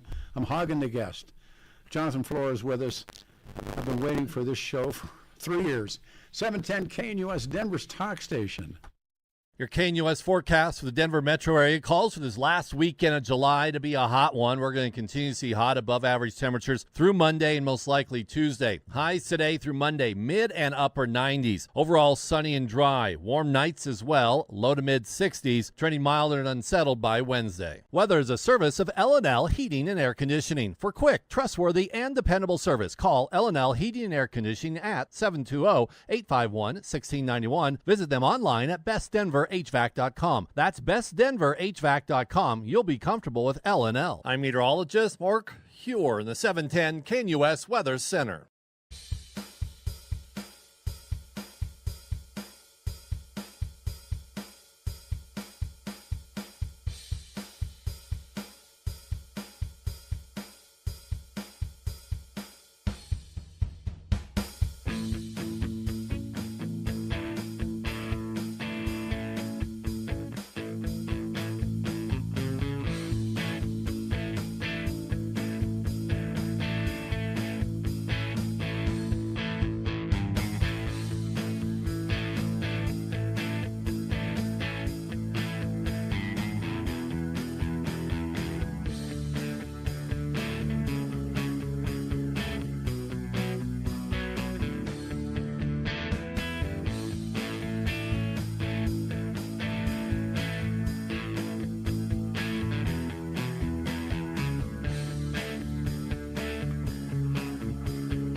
opening for the Road Warriors, Iron Man. My son's claim to fame is he had dinner with the Road Warriors, Hawk and Animal. I have the best guest. Jonathan Flora is here. Phone lines, or we can get them open. I'll hog the guest. 303-696-1971. My friend David Ellis, you heard me talk about taking valuables to David Ellis Jewelers to get a fortune in cash and secure an appraisal from David for all the valuables, everything you have valuable and tucked away in your home. And it's still true. I'll share the other reason to see David Ellis, just in case you don't have a Rolex watch, rare coins, or silver tea sets.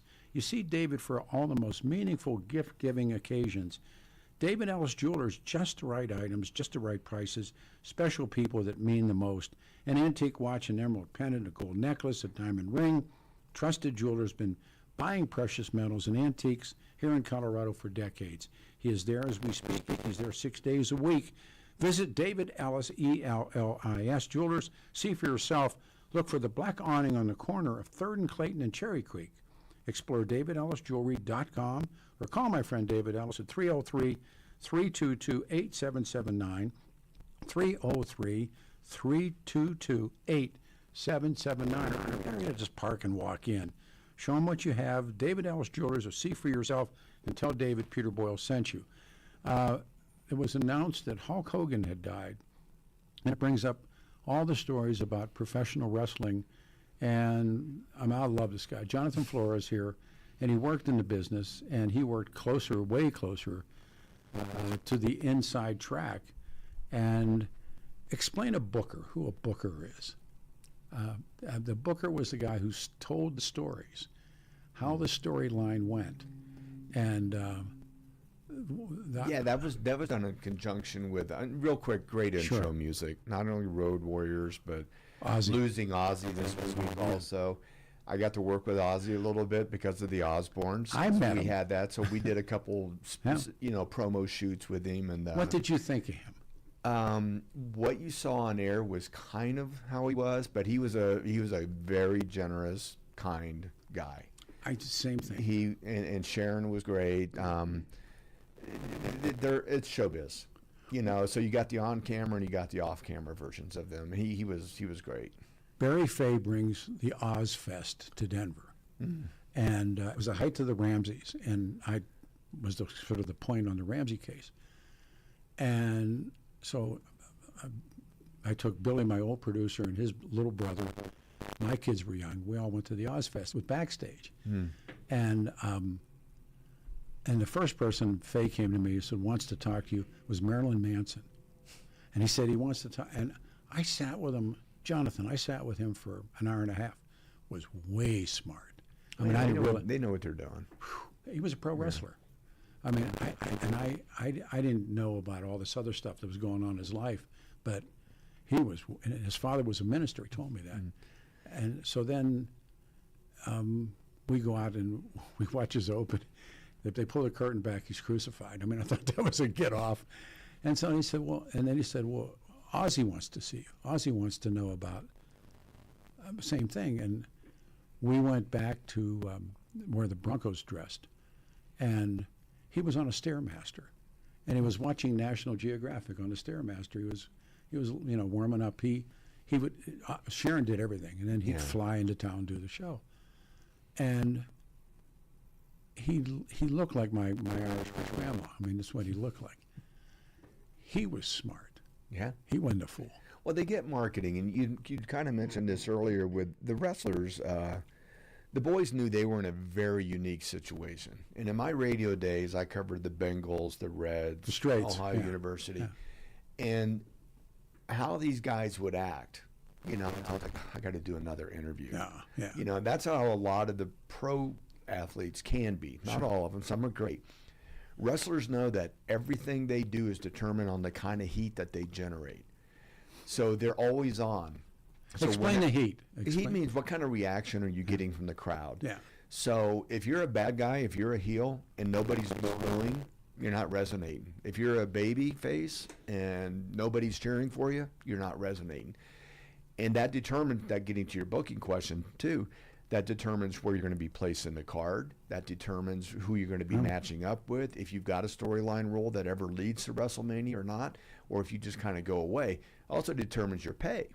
Yes. You know, so the more you get, the more superstar action figures you get, the more T-shirts you get. You know, it just goes on and on. And Pat Patterson and Vince McMahon used to do majority of the booking. They would do the storylines. Tell the story. And then, of course, things happen if somebody gets hurt. Because, again, these wrestlers, they knew they were in a very unique situation. So whenever I asked them to do something, and again because I'd earned their trust, they would give me their all. And they would give their all anyway when the camera's on, because they know their future depends on that.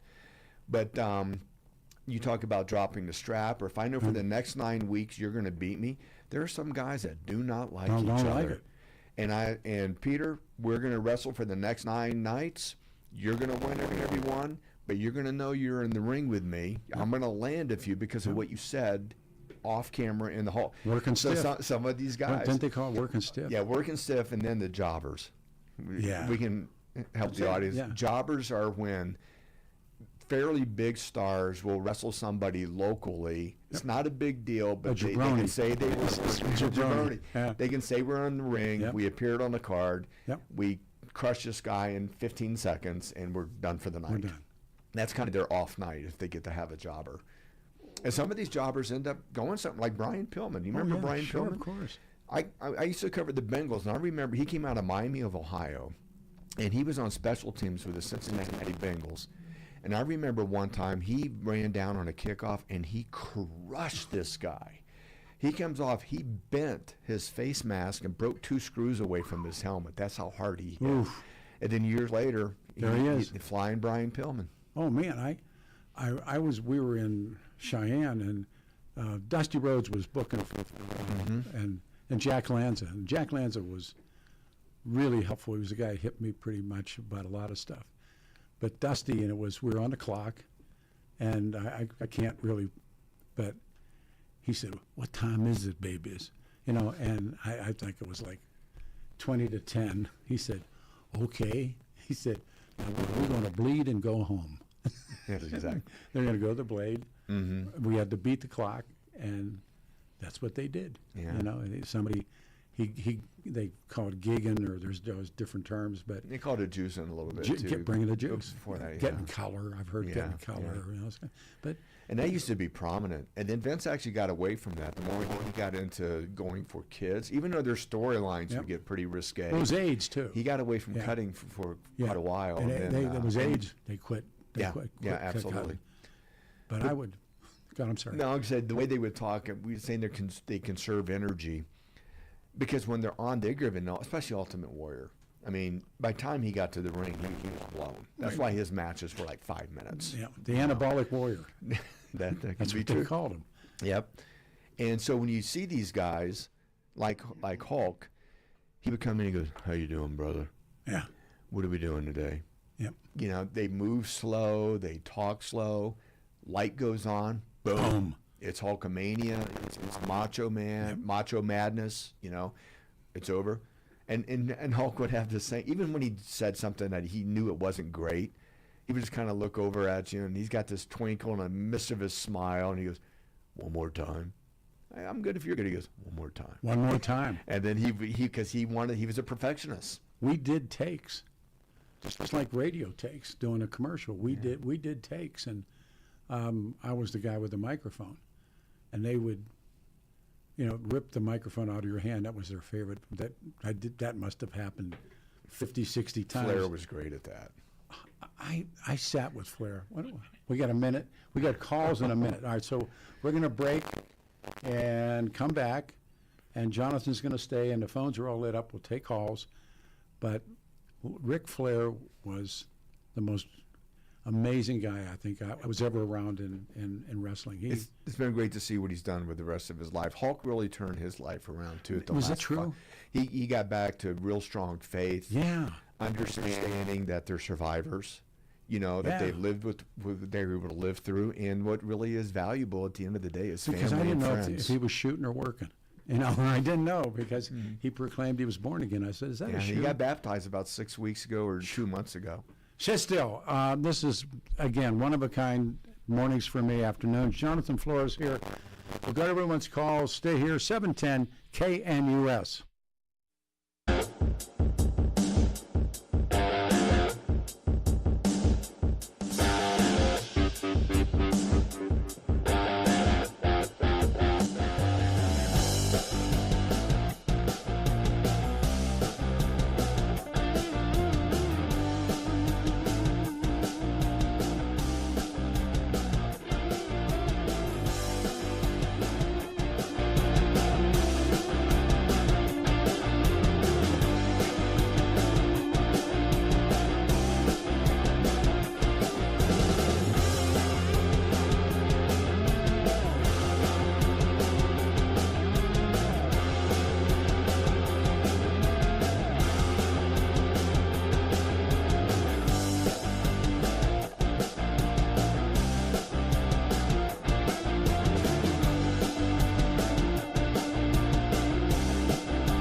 710 KNUS. We are Denver's talk station.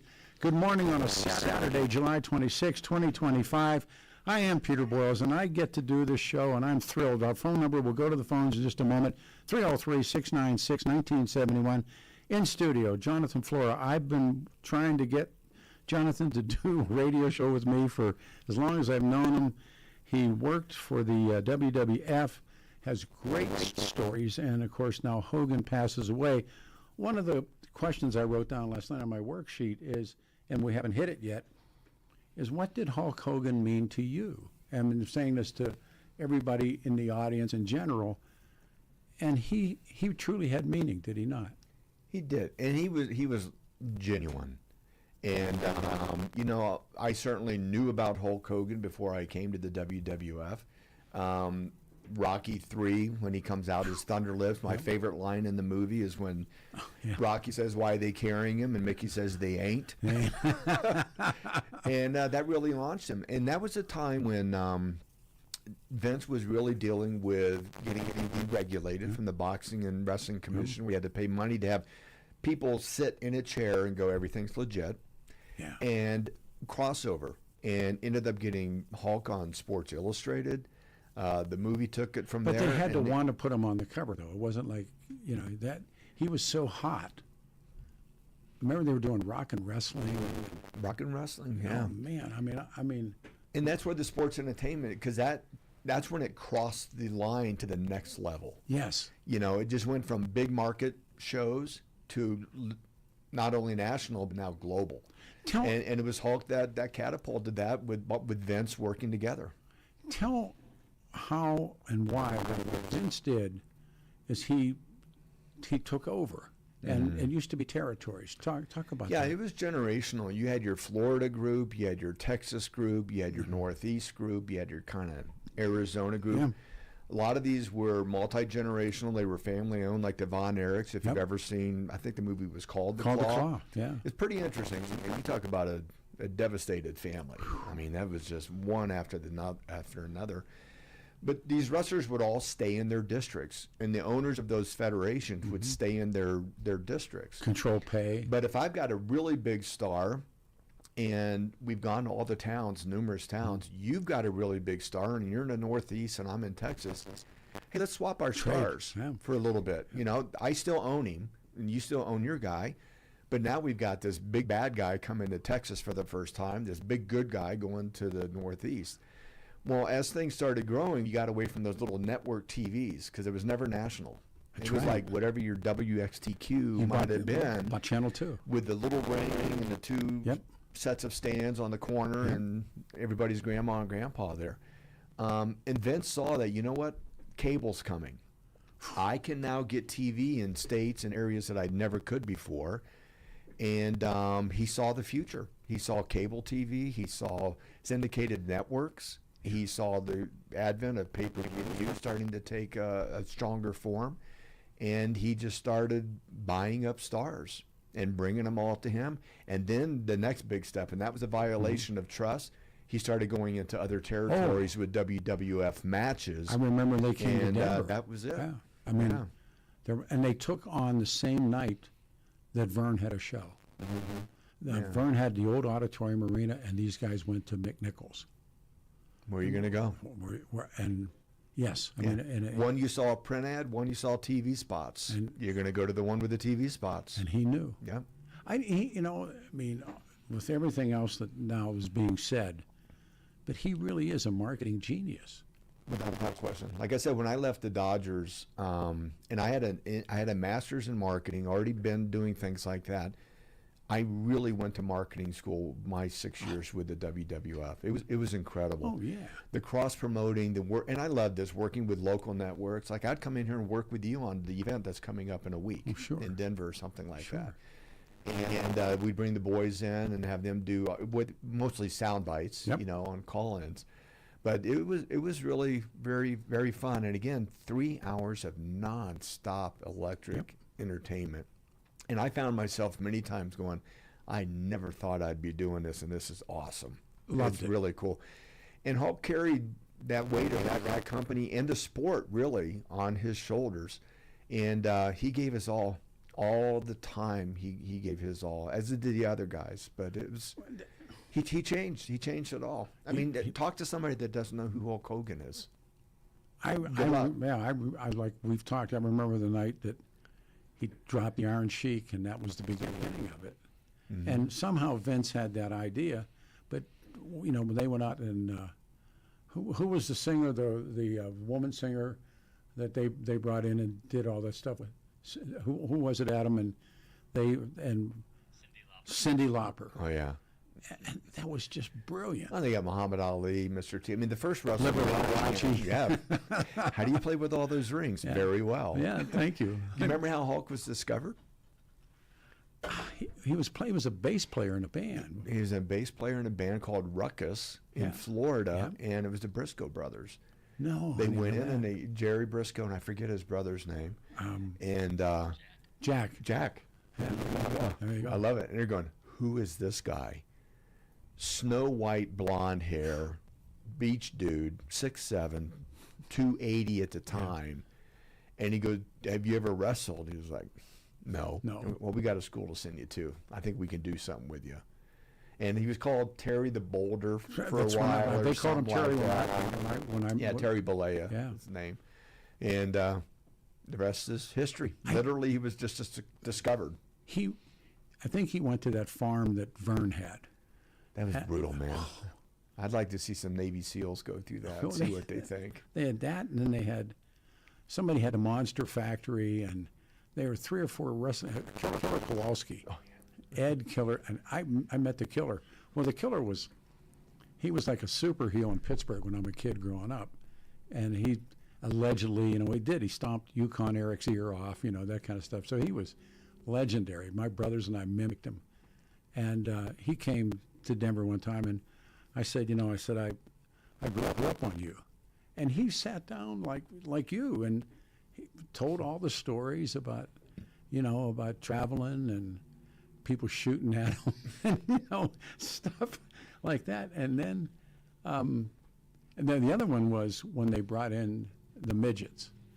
And, and they were all living together someplace in Ohio and drove around a Cadillac, but they were. And women wrestlers for a while too, and now look what they've done with the females in that's pro so wrestling. Smart, it's so huge. Smart. They had Glow for a while, which was kind of whatever. Yeah. But boy, now WWE is really taking it to the next level for the women as well. So what happens next? Hogan's gone, and his time. I want to come back to Randy Savage and have you talk about Randy, but.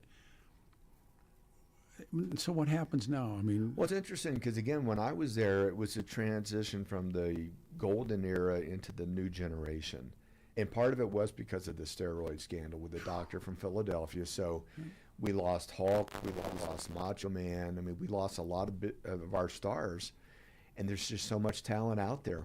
I mean, he already had some stars coming up, like the Undertaker had come in, and boy, what a thing. Is he a good guy? He's great. Yeah. I remember the first show that it was a TV show, was his introduction. And they'd done some smaller ones because, again, they want to do it in Dayton, Ohio, and see how it reads, Yeah, I'm sure. And I'm standing in line with this guy because, boy, they feed us at these things. Sure. You get big buffets. It's great. And I'm standing next to this guy, and I barely come to his shoulder, And you're a big guy. And I wasn't sure who he was, and we just talked for a little bit. And, again, he didn't know me, so I was a suit at the time. But soon we were chatting and going away. So it's a long answer to say a lot of these guys were really great. Some of them were jerks. Yeah. You're always going to have that. But vast majority of them were really good guys. And Jimmy Hart. I've worked with him. What a hoot. Yeah. I mean, this guy came from a 60s boy band. The Gentrys. The Gentrys. Very good. Keep on dancing. Good on you, man. No, And what a hoot he was. And he was like, always Jimmy. If you could find... Keep on dancing, the Gentrys. He's the high voice. Yep. All right, let's start. Go to the phones. We go to Tracy in Longmont. Tracy, welcome to a great show. Thank you to Jonathan Flora for being here. Tracy, you're up. You know what? It is a really good show, man. I appreciate you putting it on. Thank you. You remember the butcher? Too well. Yeah, and his brother, his name was Paul. And he was the butcher, but the Mad Dog was his brother, and the butcher dropped out. But the dog. You know what?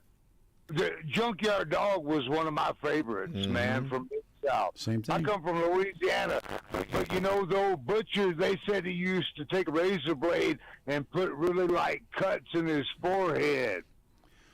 Well, that was So when it hit him, he'd bleed. yeah, it was called juicing. The Mad Dog was his brother, and the story that they told, and I sat lots of times when the Crusher died, I helped the dog write an obit. I mean, that's a true story, me and the dog. And Man, I love the old Junkyard Dog. I tell you what, too. You know that I'm gonna tell you this too. Did you know that Andre the Giant he was Jewish? Did you know that? I've never heard that before. I thought he was Catholic. Yeah. No, he actually was. He was Jewish. Are you sure? He really was. I'll go with that. I'm sure. Yeah, he really was. You know.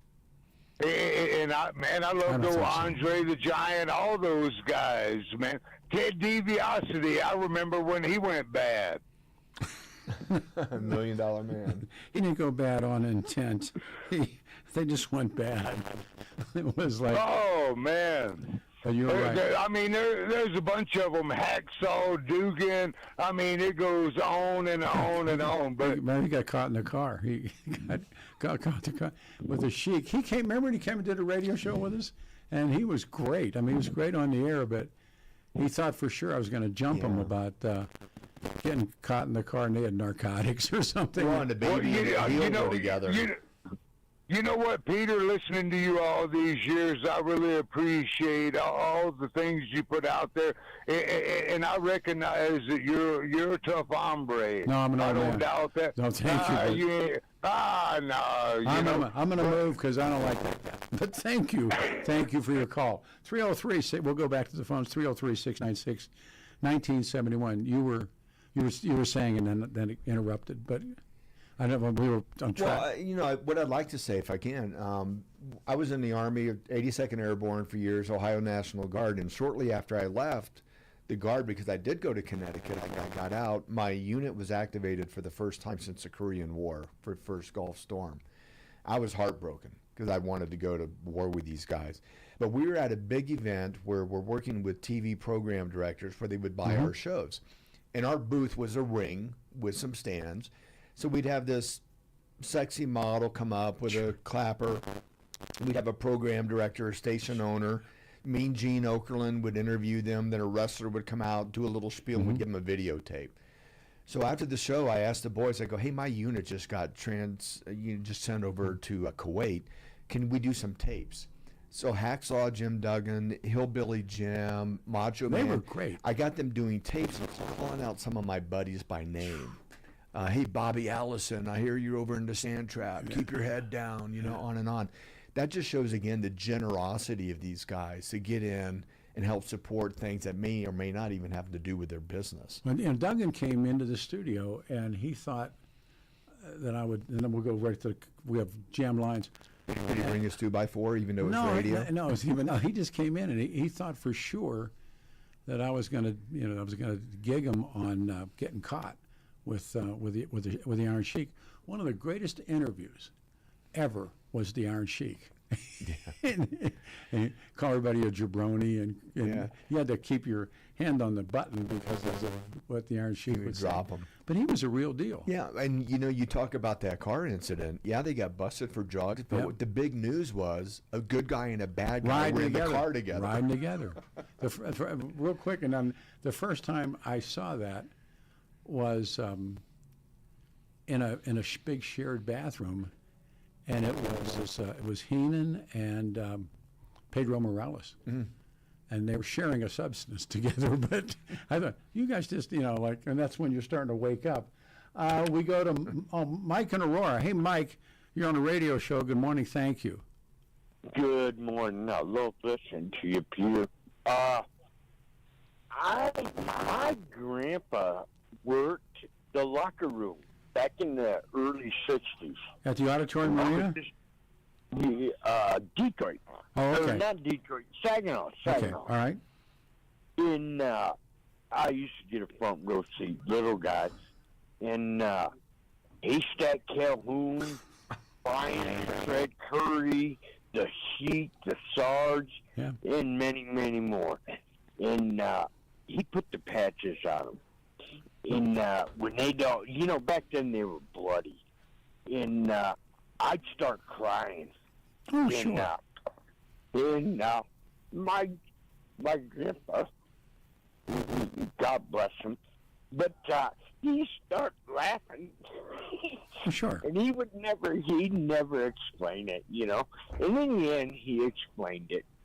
He used to walk a beat. He walked a beat in Saginaw. It's a cop. At night. Yeah. Oh, yeah. And I always asked him, he had a little 38 that wasn't no bigger than your hand. It was silver and shiny. But I asked him, did you ever shoot anybody? He goes, no. I pulled out my blackjack, and they were all drunk, and I just hit them in the head. Right. Stay with wrestling. Thanks for your call. All right, man, we go to Dino. Dino, you're on a radio show. Good morning. Thank you. Hey, Professor Boyles, how are you? Doctor, I'm fine, Doctor. Thank you. It's Sad Hogan. My two favorite guys that I've met, talked to before, they really are the real deal. The late Terry Funk, and I still enjoy the time I had with Magnificent Morocco. Don was great. Morocco. He was just still great. Still alive, he's doing great. He lives in Hawaii. Okay. And Terry Funk had some good stories. I met him on an airplane. I started talking to him all the time. He kept telling me I looked like Paul Heyman. I was honored. All right, Well, so let's go slow.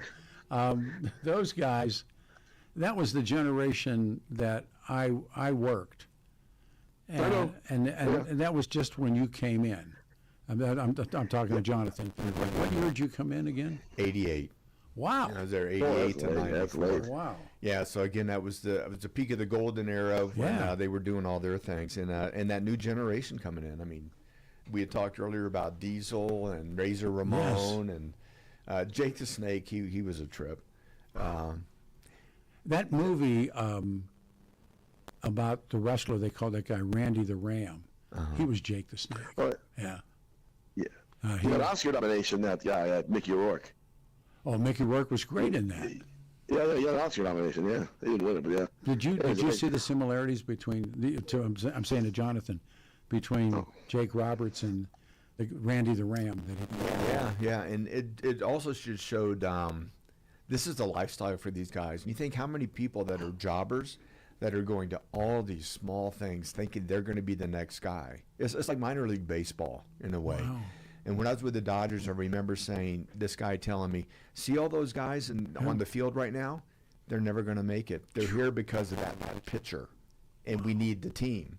Wow. So it's these jobbers that have their dreams, and they're trying to make it. And it's a hard life, especially back then. This business, away from this for a second, 90% of this business makes 10% of the money. 10% of this business makes 90% of the money. Mm-hmm. And now as the business is shrinking and being taken over by all these other forces in media, it's being diminished. And I wonder, what kind of dough do you think Hulk made at the top? He was making millions. Yeah. But again, it's based on, and as you've seen the documentary, Mr. McMahon, he took advantage of him for a while. But again, you can see both sides of the coin. Did he take advantage of him, or was he creating an opportunity these guys never had? Music's playing. Dina, you want to continue on the other side of the break? No, I'm good either way. I'm flying up there Monday. Give me a buzz when I'm up there. All right, brother. Thank you. 303-696-1971. In studio, Jonathan Flora. Stay here, 710 KUS.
Good morning. This will be one of the most favorite shows I think I've ever done in all these years. I'm Peter Boyles. This is 710 KNUS on a Saturday morning, the 26th of July, 2025. It's going to be really hot and hot all week. And I'm going to Sturgis next Friday morning early, so I don't know what they're going to do next Saturday, but I will be back and I'll be doing cut-ins with Jeff and Billy from the and allegedly Donald Trump's going to be in Sturgis, according to what I'm hearing, but we'll see what happens. Our phone number is 303-696-1971. I have wanted this man to come in and do a radio show, and he's doing it this morning. Jonathan Flora, you may know his wife. She was in the business as well, and Deborah we talked a lot about Deborah off air, but Jonathan worked for Vince, and he worked in professional wrestling, and he's absolutely great, and on the air and off the air. And I have that theory that off the air one day, and the time is probably now, but and this is the same thing with wrestling, the off air goes on air, and it's called The Last Show You Do. There you go. Then you head for the exits. But we were talking about what those guys were really like. And one of the guys that always drew me was Randy Savage. Mm-hmm. And he's also one of the guys that he's gone now and his heart blew up, and he was driving a car when it happened. How much of that do you think was steroid use? And we have Lau Alzado, the one-time Denver Bronco, and he admitted shooting the juice, and it killed him. And what do you do with all of that? Well, there's we had talked about the lifestyle choices, and they're larger than life characters. Steroids obviously helps that. They build up their muscles and development. But what also steroids do is it's a healing tool. These guys get banged up. Like I said, there's times where they don't pull punches because they genuinely might not like somebody or they've got a grievance, but they're going to go with the script. But there's other times they're just banging around. I mean, you see what these guys do. Their leaps are getting higher and farther, and they're hitting hard, and you cannot do that night after night and not get banged up. But there's a pattern. I mean, we can just go down the list, going back to Gorgeous George. I got a George story, yeah. Macho Man, Andre, Ultimate Warrior, British Bulldog, Rick Rude, Hawk, Big Boss Man, Hercules. Hawk and Animals. They all died in their 50s. Yeah, Animals. In that area. And there's certainly a pattern. Nick Bockwinkel told me a story. His dad was a professional wrestler by the name of Warren Bockwinkel, and pretty legendary back in that day. And his tag partner was Gorgeous George. And he had these George stories. And they said, and I once did an interview with Dennis James, who on DuPont, back when I was probably 5, they took wrestling because it was a one-camera shoot. Yeah. And the same was true with roller derby. No, I'm serious. Yeah. And, they didn't have mobile like now. How many cameras are covering an NFL game? Oh, countless. How many? Including drones. And now how many? But pro wrestling, it was a one-camera shoot, and they used to have to cement those. Well, they used cement to anchor those cameras. The cameras had to be weighted down and steady. And DuPont was the network. And Dennis James, who he told me to have chicken bones, and that's a true story. And he would crack them on the microphone when the guy would put an arm lock on somebody, and it make that noise. That's great. He was wonderful. And then they said the same thing with roller derby. It was a one-camera elevated shoot, one camera. And that's why they put him over. And out of that comes, you're right, comes Gorgeous George. And the story, and Ali admits he was flamboyant. I mean, way ahead of the George. He was a show. Well, he was also, according to Nick, and I know what this is, they're called periodic alcoholics, meaning they'll be sober for 3 months, and then they will just be drunk for 3 weeks. And Nick said that his dad, he knew George. George came to the house, and they were in Oklahoma. And he said that George would stay straight and be George. And Muhammad Ali learned to knock it off of George, and because Ali was a fan. And there's a story in the book, The Greatest. He goes and he has now won his medal in the Olympics, and there's a conglomerate that buys him, and he has a fight in Vegas. And he's going to do a radio show in Vegas. Well, ahead of him is George. And the next day he looks at the gate, and he sees his gate, and he won his fight, but he sees George's gate. And that's when he became the lip. Was off Louisville of lip. He became the lip off of because of George Wagner. And Bockwinkel told all these stories that he would go to Vegas and find a showgirl, and he'd go through all of his money, and he'd come back. And if you ever watch the old black and white stuff where he comes into the ring and he's got, his hair is like, who cares now, but he had he had, what did they call them, something pins. He had not bobby pins, but I think Georgie pins or something. He'd throw them at the crowd, and he had a valet, and he'd squirt perfume in the corner. And the whole match would last, the real physical part would be about 10 minutes. And his entrance was 5. And remember what his cape used to do to the cameras back then? Because they had all glitter. The glitter, and they would flare so badly it would almost kind of black out the camera for a little bit because the cameras couldn't handle the and who was calling it? Dennis James. Yeah. And they told great stories about the time when they went to television, and that made them. Yeah. And they knew, but George, they owe George this, and alcohol killed him, but they owe him that part too. Who do you think? I mean, you mentioned Vince, with the death of Hogan. How important is Hogan to all of this? Well, he hasn't been involved in it actively for quite a while. So, Vince is not so much part of WWE. He's out anymore. Yeah, he's. I mean, you can maybe air quote out if you want, but I don't really know. To be honest. But he was a legend. But they've got so many stars. I mean, again, when they left and went to the WCW, we're like, what are we going to do? We just got more stars. Stone Cold Steve Austin comes in. You talked about the beer can earlier. Some guy named The Rock.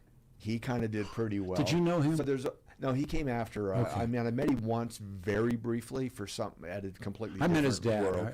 His dad was. But there's always somebody somewhere that's going to do something. Somebody mentioned Haystack Calhoun earlier. I've got a picture of him holding my sister when she was a baby. It's like holding this coffee cup. And I remember he would put 2 metal chairs together, and that's how he would sit, because he wrestled in a T-shirt and bib overalls. Bib overalls, that's right. And he was like 600 pounds back then. But you were asking about Macho Man. Yeah. Again, a lot of these guys, they had their own persona and who they were. Most of them, their stage persona was something different. And Bret Hart, it was almost like night and day. Yeah. He was a very reserved, kind of shy guy. Always sat kind of down, but when the light came on, boom, he was Bret Hitman Hart. Yep. Macho Man was pretty much always on. That's what I heard. He would walk in, he's like, "How you doing, brother?" I mean, I don't know how he could even talk. His voice was so gravelly, and so even when he wasn't up, he was always Macho Man. And then when Miss Elizabeth was did he around, really lock her in a room? And you did not get close to Miss Elizabeth. He was very, very protective of her. No, I've heard even in the back, yeah, and sometimes we wouldn't see her until she came out for the ring and would do her thing and go back. I don't know. I think it's a protective thing. It could have been an insecurity thing as well, because a lot of these guys, and I mean guys in general, we have an alter ego, that's usually compensating for something else. But I can't say that about him. I don't really know. I've seen the same things you guys have seen that now come out. Because in those days, you're not going to talk about whatever's behind a curtain. No. It's only what's in the ring, in the arena. I mean, I witnessed one. I saw a real confrontation. I mean, where somebody was really mad at the other guy, and they cleared the locker room. Everybody had the straights, the non-wrestlers. We had to leave, and I understood why, but. Oh, we had one. I remember the Rousseau brothers. Remember Jacques and Ramon sure, Rousseau? Of course.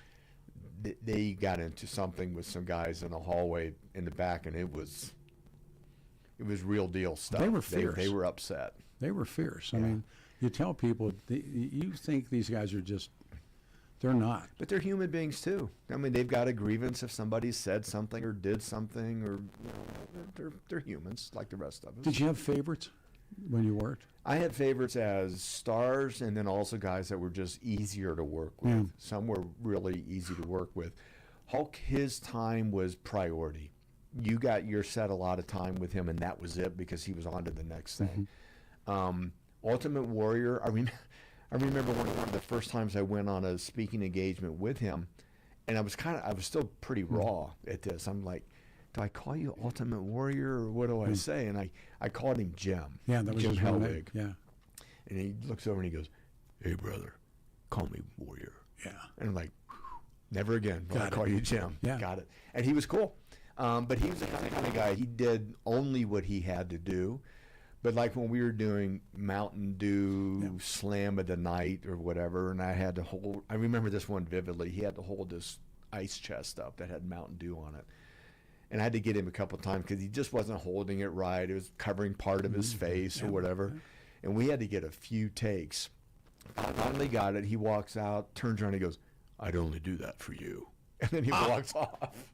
Well, and I go, "I appreciate that, Warrior." They brought him back, and then he died, the next night or something? Because they had a big falling out also, and they brought him back, got him in the Hall of Fame. Yep. He's somebody that, again, was searching, whatever it might be. His life, I don't know, was his faith or whatever, but and it's the sad part is, you see some of these guys, they get their lives turned around, and then they're taken from us. But I guess the grace is, they were taken from us after they got turned around, not in the middle of something. But everybody was different. You were saying earlier, and I read it, that Hogan, and I wasn't sure if he was shooting or working because of just how I look at the world, that he legitimately, and he had been married, he married a woman for a very short amount of time, then he married this third woman, and that he legitimately found his way. Yeah. And that's true. Well, I mean, I only have the knowledge of what I've read and what I've seen also. The video of him being baptized, and he's wearing all white, so even then he's doing his thing. No, he's not, But I thought it was pretty cool that because, he always wore the bright yellow and the red. Sure. Then he turned heel, he's wearing black. Yep. And then he finds his faith, and it seems to be legit, you know. Everything appeared to be legit, and he's wearing all white and getting baptized, and good for him. Praise God for that. I'm going to ask you about somebody that I am about 50-50 might be listening because he lives here, Vince Russo. And he's done a show with me a couple of times, and I've had lunch with him. But he was not, well, love-hate is probably not the best way to say it, but you were there when Russo was there. I thought I recall. Okay. Yeah. We had a couple guys kind of come and go. Even Von Erich, when he got there, and that was... hiding that he had an amputated foot. I mean, that family, they just went through tragedy after tragedy. Explain that family. Well, his dad was a big-time heel. Fritz. Going up. Yeah. And, coming at a time where it's just post-World War II, and they always find a way to dig at something. So who are you going to hate most? You're going to hate the Nazis. And that's what they would do. Yeah. And then he had a family that basically he was insisting the sons all follow in his footsteps to varying degrees. He was a guy that picked his favorite, who was going to have the most talent, who was most dedicated, who was going to give his life. Yep. And honestly, they all ended up giving their lives.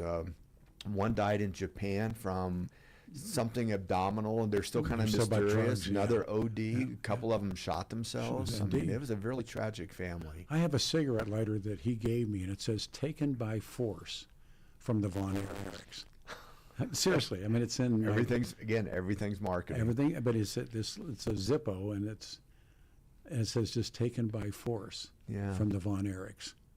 And the guy that I got to know when they had the Freebirds, that Steve Harms, who used to do sports here, worked on it was called the Sportatorium in Texas. Yeah, they had what a great name for a venue.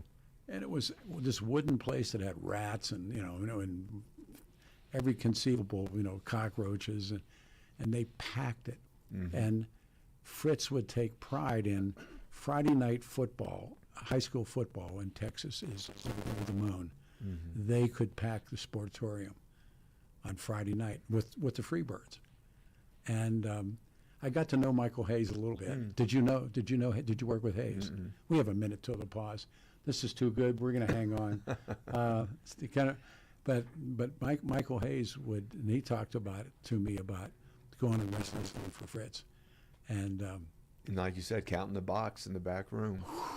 It's exactly right. Yeah. He said, we'll do it all. We're coming back. 710 KNUS, Denver's talk station. I don't care about anybody else today but me. It's like, this is what I want to do. Jonathan Flora is here, and I couldn't be happier. Everyone hang on, 710 KNUS.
Saturday, July 26, 2025. I'm Peter Boyles. I will not be here next week. I'll be in Sturgis for the Hodge for motorcyclists. 303-696-1971.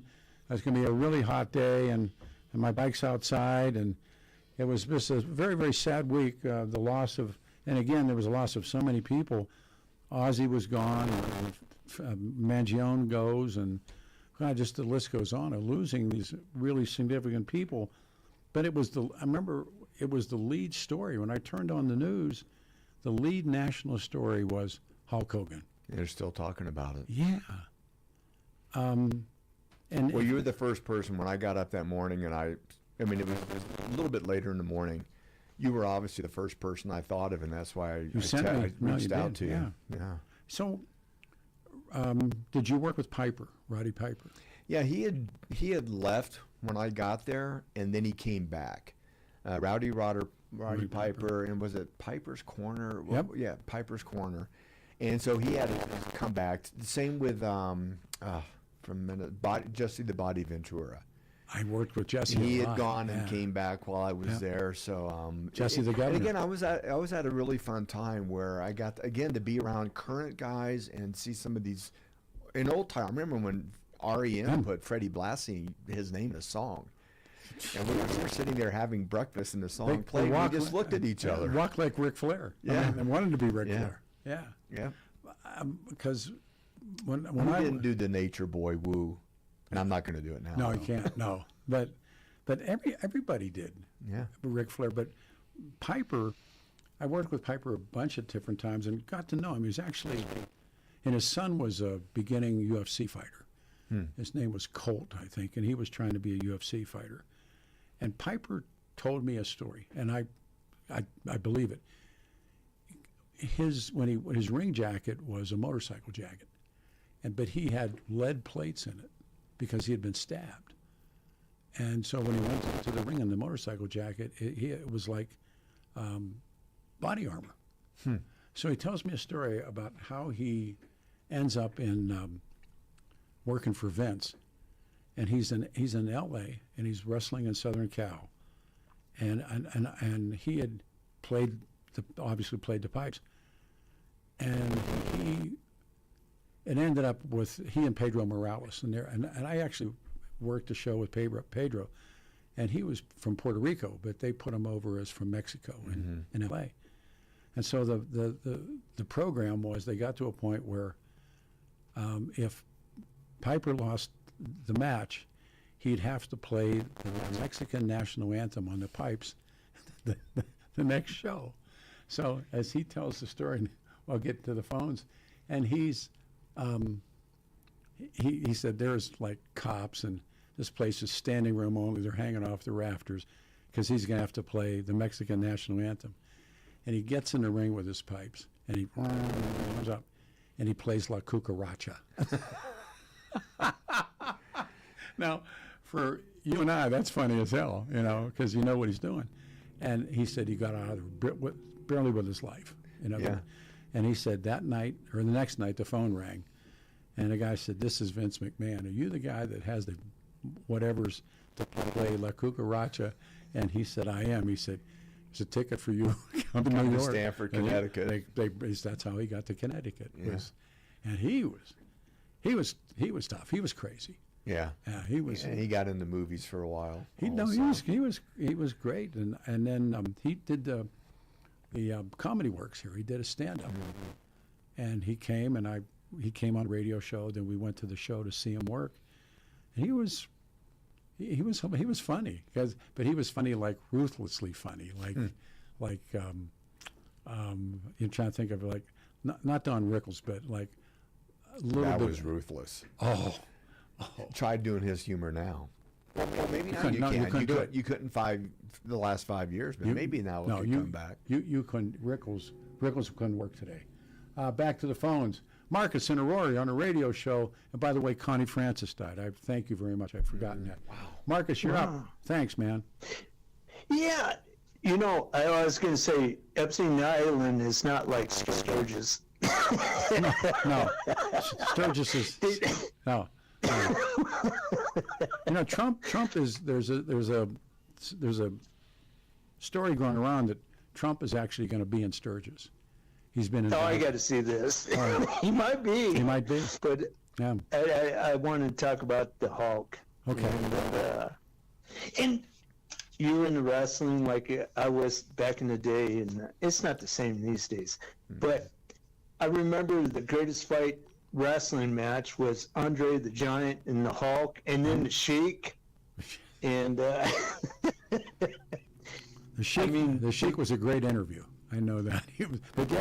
Well, I have a button down here. We're working in delay, and you literally had to stay on that button. I mean, he's gonna, and his name was Cosgrove Vasari, and I didn't know that. And he'd been the Shah's bodyguard, and well, he always had the Arab flag.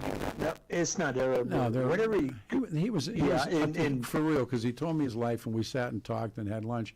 He was an Iranian, and the Shah was in power, and his teacher in truly wrestling, and I think they did catch can or whatever they did, and he was, as Cosgrove, he had been like the number 2 or number 3 guy, and then his mentor, his teacher, his coach, who was the number 1, was murdered, and they saw what was happening. He fled, and he ended up coaching wrestling at, I'm going to say, the University of Minnesota, and I'm sure I'm wrong. And Vern heard about him and saw him, and they brought him to that crazy farm that Vern had, and he just beat everybody. They just said, and he was in great shape, and he came in as a face, and then they realized that, like we were talking off air, Jonathan and I, after the Second World War, every heel was Japanese, and every heel was German, and I remember watching, like, on TV, and if a Japanese guy did something, the announcer would say, he Pearl Harbored him, which is straight out of my, oh yeah. And the German guys, Fritz von Erich and those guys, they played, the role. They played the role. Thank you. And yeah, and you know something, Peter, with the Sheik, because after that bombing with the Marines over there, and that's when you saw Hulk Hogan coming in with the American flag and the Sheik. Yeah. That was like. No, that was all real. I mean, But the Sheik was such a great interview. We had the Sheik on twice, but then they're going, you better not try the Sheik again, because Sheik would take your head off. But he was the reason that the Sheik beat somebody, and then Hulk Hogan beat the Sheik. And that was the setup. That started it, and it went from there. One of the few times I wanted to ask you one question. Go ahead. You ask Jonathan. Yeah. Gene Abel, and I really liked him. He was one of those great sports announcers. And what was he really like? Was he really like that? I didn't do there. Mean Gene Okerlund. I think he's talking about. Yeah. He was a hoot. He was a really funny guy, and the first memory that pops into mind was how cool he was when he did the veteran stuff with me, because he did that on his own. But we were at the airport one time, and we're picking up our bags from the carousel, and he goes to pick up a bag, and he lets the bag pull him onto the carousel, and then he's spread eagle, running, and just doing that just for fun. He was a very fun guy. Yeah, he very affable. He worked for Vern. And he did the ring for Vern too, and I think once again Vince could spot talent. Yeah. And when Vince calls, you go. You do. Yeah. Wow. You don't question it. And that was Piper's story, and I always thought that was great. I said, "You did what?" And he told me that he said, "I was in New York." I got a cut. We're coming back again. I want Jonathan to stay. It's like this is a show for. I'm hogging the show, but I want it. We don't get to do this, and I've wanted to work with this man forever. Jonathan Flora is here. I'm Peter Boyles. It's Saturday morning. You can open up 303-696-1971. Stay here, 710 KNUS.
everybody. I get to say it now. We hit noon, 710 KNUS. We are Denver's talk station, and good afternoon. Thank you. Phone number is 303-696-1971, and the weather is hot, hot, hot, hot. I will not be here next Saturday. I don't know who will, but I won't. And actually, this will be the next day I ought to give the show to Jonathan. Hey, man, take the show. But I'm going to Sturgis on the Hodge, and then I'll be back, and I'll be checking in with the morning show guys with Jeff and Billy from Sturgis. So it has been, for me, the best show I've been involved in years. And sitting with us is Jonathan Flora, and I think everybody knows his wife, and Deborah had a show here and ran for office, and she's just the best. And I met Jonathan, I don't know, some party that the radio station threw. This is, I don't know how long ago. I know that I've wanted him to do a radio show for over 3 years. And they said, he worked in pro wrestling.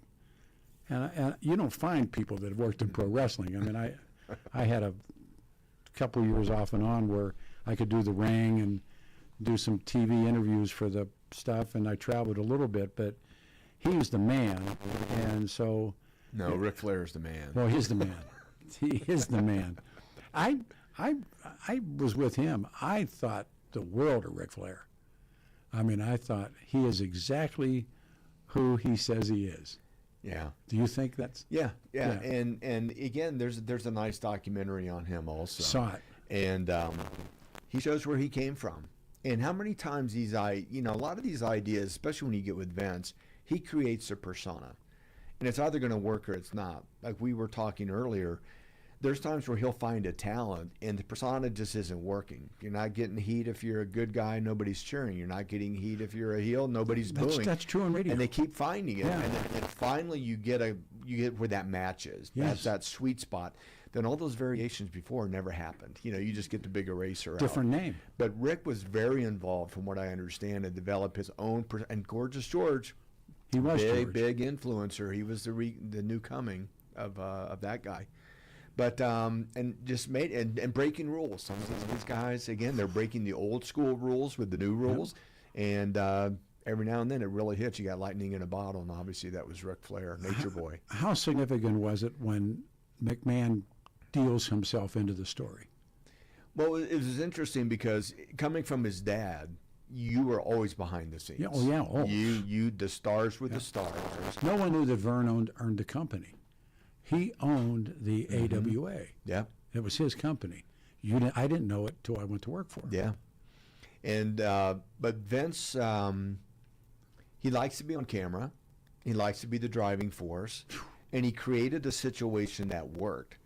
And then as years went by, his character, Mr. McMahon, started becoming more and more of a storyline, even to the point where Shane, his son, you had referenced the term smartening up. Right. He started Shane at the bottom. He was working on the ring. He was working on, and I mean guys setting the ring up. Yep. It's because he wanted him to learn the business, every facet of it. And but he created the character that actually worked. And he was a big man too. He's kind of a heel in real life too. I mean, people have said. Yeah. And I have to say, I've heard some of those stories. Yeah. I've talked to people that were firsthand recipients of some of those stories. He was nothing but cool to me. There you go. Yeah, we just hit it off, and I can tell you a real quick story if you want. Sure. Somebody was in their nice suit, and they are talking about how the left cuff is cut bigger than the right because of his Rolex watch. And Vince he dressed well, but he let that be the speaking. He didn't talk about it. So this guy's just going on about a suit. Vince looks over at me and he goes, "Well, Jonathan, that's a nice suit." I go, "Yeah, it's Jean-Claude Penney." And the guy that was bragging about a suit goes, "What's Jean-Claude Penney?" I go, "J.C. Penney."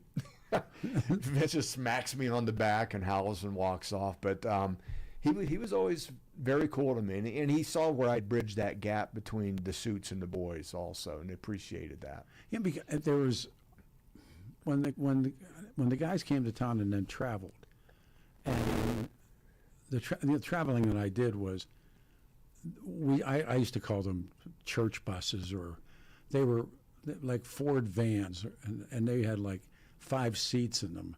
Remember they like, and they would have 3 or 4 of them because we're not on airplanes. We're we're traveling on the road, and you'd go from Casper to Cheyenne, and Cheyenne to Denver, and Denver to we went to Colorado Springs, and then we went to Pueblo, and then they would go to Albuquerque, and sometimes I'd get off and come back because I was doing other stuff.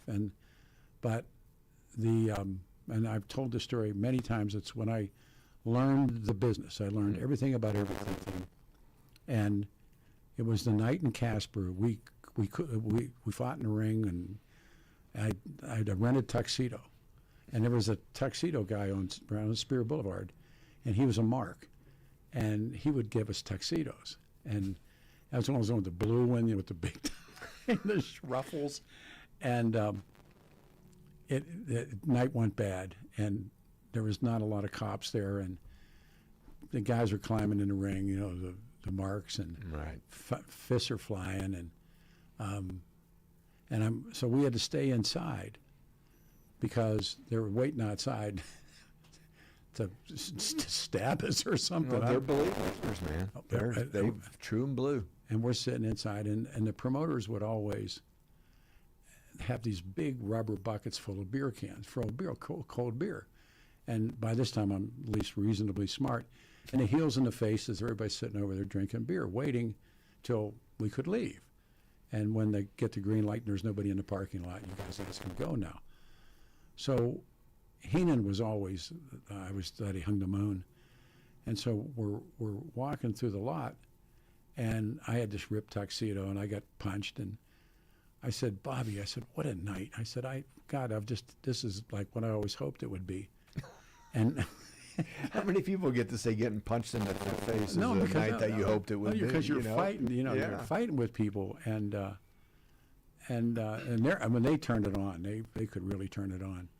And I remember Ray Stevens was there and a bunch of other guys, and he turned me around in the parking lot, and Bobby was bigger than people thought. Mm-hmm. And he turned me around the parking lot, and he said, "Did you get paid?" And at that point, I understood everything. Yeah. Like, if you didn't get paid, and then I understood radio, advertising, and I think I got, I don't know, $75 or $100 or whatever it was to do the ring, and but I remember that night like it's yesterday, and he said, "Did you get paid?" And I knew then, like everything else is out the window. Did you get the money? And Heenan taught me that. Yeah, well, at the beginning of certain careers, especially when we're doing things that we never thought we'd ever be doing, that gets a dream come true, the idea of doing that and getting a cold beer is pay. Oh. And then you realize later, no, wait a minute. Well, hang on. This is a business. Yes. I should be negotiating from a business point of view. I'd have done it for free. Of course. I was in Sturgis, and I used to do a lot of media up in Sturgis. I don't do it anymore. And the old Full Throttle, they had a party, and they had NASCAR drivers there, and Hawaii Tropics girls, and and I get invited. I don't drink anymore, but I met Dale Earnhardt Jr. And he's there with some Tropics, and we were talking, and a friend of mine had actually worked for his dad and was in the hospital when his dad died. So I brought up David's name, and oh yeah, sure, and we started to talk. And he said, and he'd had more than one, and he said, here's what they don't know. He said, we would do it for free. He said, but they pay us a lot of money. Yeah, so I'll take it. Yeah, I'm 180 miles an hour on the wall, Talladega. He said, we would do that for free, but they pay us money. Yeah. A lot of money. And I thought about that a lot, too. Like, those guys... You're going to be a NASCAR driver in your next life? No, I don't know. I mean, I don't think I got the heart, but to be there and do that and think about it. And he said, we'd do it for free. Yeah. He said, but... I mean, how many people get to look back and go, I'm doing stuff. I mean, these guys, obviously he was raised second generation. Was an old man. Oh. But sometimes my wife and I, we look back and go, we've had like this Forrest Gump life. Oh. The things that we've been able to do that we would have never thought of. Yeah. We just pinch each other and go, what are we doing here? You know, and it's about the people you encounter along the way, the stories you get to tell, and when you get a little peek behind the curtain, sometimes it's pretty cool. And do you ever go through this thing where you say, I just had we had this conversation last night at dinner with Ted Trimba, and he's the guy that turned Colorado blue. I mean, he's the man. And we had this talk about everybody we've met that's significant, and he's off a farm, and and I came out of a little town on the Allegheny River, and you say, you met these people. Are there people you wish you had never met? We talk about the people that we met and went, wow, guess who I'm sitting here with, or wow, I get to do that. Never meet your heroes. It's like, because do you ever meet people in the business that we're talking about in wrestling? You say, man, I wish I'd never been around this guy. Yeah, maybe if they had an impact on you. Yeah. But we encounter people that are not like-minded or personality-wise, and we do our best to never give them control. If we let people irritate us, that's to some degree, usually if they're large, that's on us. Yes, it is. It's like, I just don't have time and deal with that. And then sometimes you just have these chance encounters. I mean, I remember one time going to the airport, and going up to the Admirals Club, because we flew all the time. Yeah. So, and this arm pops in the elevator, and it's Ernest Borgnine.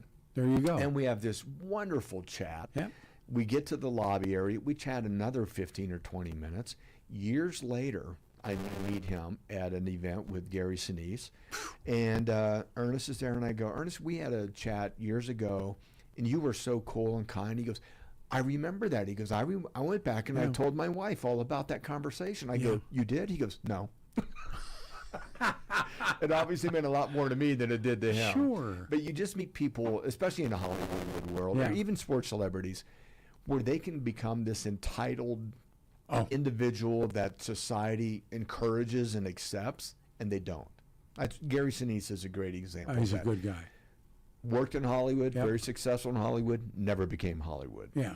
And those are the kind of things that they override or trump anybody that you meet that's just an idiot. You meet guys, and I've been lucky enough to hang into this business, and I mean, I count you as one of those guys, by the way, that I met Jonathan, and we did like a 9-hour show.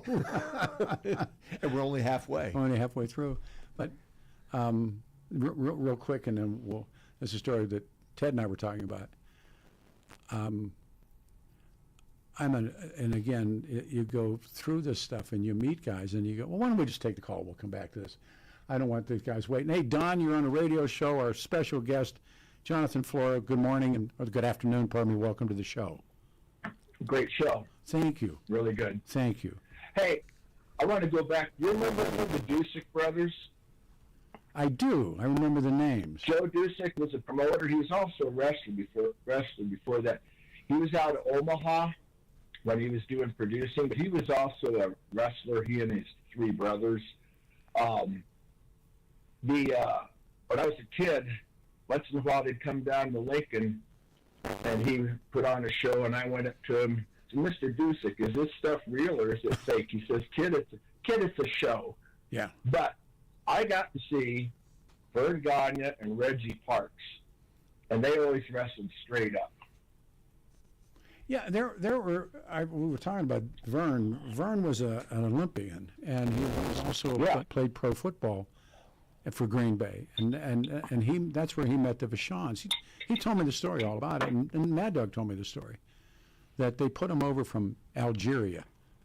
They weren't Algerians; they were French Canadians. But Mad Dog looked like a Russian. I tell you what, for real. Mad Dog Vachon, he was the one guy that I really grew pretty close to, and a couple of those guys I grew close to. He read existentialism, and he was no fool. He was crazy, but they asked me if I could bump, and that means if you could get thrown onto the ring, and I said, sure, I can do that. We always say yes. Oh, we always say yes. And so it was Shockers. No, it was the final match of the night, And it was, once again, it was the Gagnes and the Heenans because they sold out. And I heard everybody, and I'm in the ring. And when you're in the ring, you're in the lights, and you can't see into the dark. You can't see down. I mean, you can see the first one or two rows, but you can't see beyond that. And I hear all this noise and commotion, and I have my back turned the other way, and then this voice behind me says, "I ain't gonna hurt you." And it was it was Mad Dog, and they take him up. That's what they say. But when they let you go, they tuck you, and you know, and I slammed. He slammed me. I took great pride in that. You know, absolutely. Like, the Mad Dog Vachon, I took a bump from the dog, but you know, to bounce the announcer, that was like, whoa. You know, they were, "Are you okay?" I'm fine. It was like, but then I got to know him. And he read French existentialist. He spoke French, and he met Vern in the Olympics. And Vern recruited him and his brother Paul. But the story I was going to say earlier about Green Bay, and so if you remember the name Vito Babe Pirelli, and Vito Babe Pirelli was the Kentucky Babe. He was everybody's idol to us growing up in Western Pennsylvania because he was a local ethnic kid, first generation, and he went on to be the Kentucky Babe. He gets recruited, and he goes and he wins a national championship, and then he goes to Green Bay. He gets recruited to go to Green Bay, and he said that the training table in Green Bay, and he said there's a guy sitting. He told me the story. He says there's a guy sitting down on the end of the table, eating with both hands. And he said, it was Dick the Bruiser.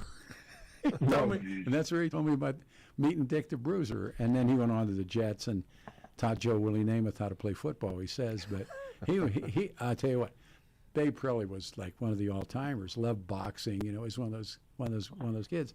But he said it was, and they were all there. They had come out of Green Bay. And, of course, they lived in Minnesota. So they were all, most of those guys, like, the Road Warriors were from Minnesota, and all those guys were tough guys. Oh, man. Pete, my last question for you. Yeah. Are you still taking Speed? Still taking what? Speed. What's that? It's Gagne's vitamins. Oh, I never took Vern. Vern sold those. That's right. I remember. We had this guy on the fights on Saturday night in Omaha. His name is Joe Swyback. Small guy, slick back hair, and he's always blinking his eyes and wiggling his mouth, taking Speed, and it would cure damn near everything. I remember they were in the backs of magazines.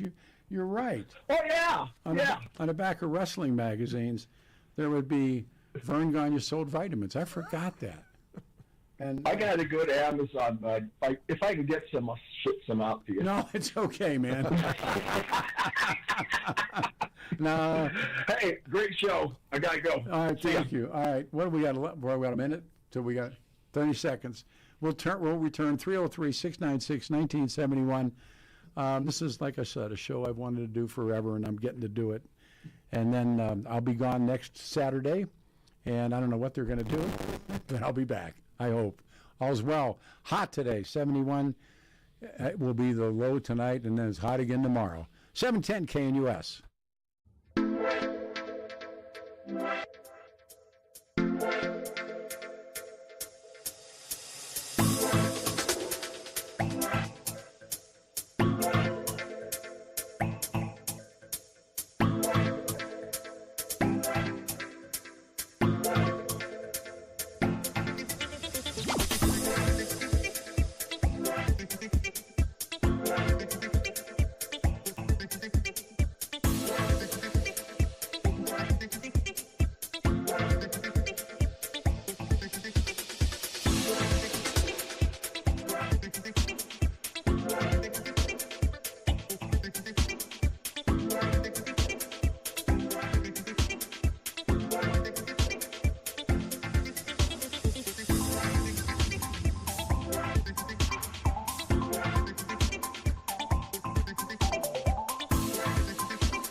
Jimmy Hart.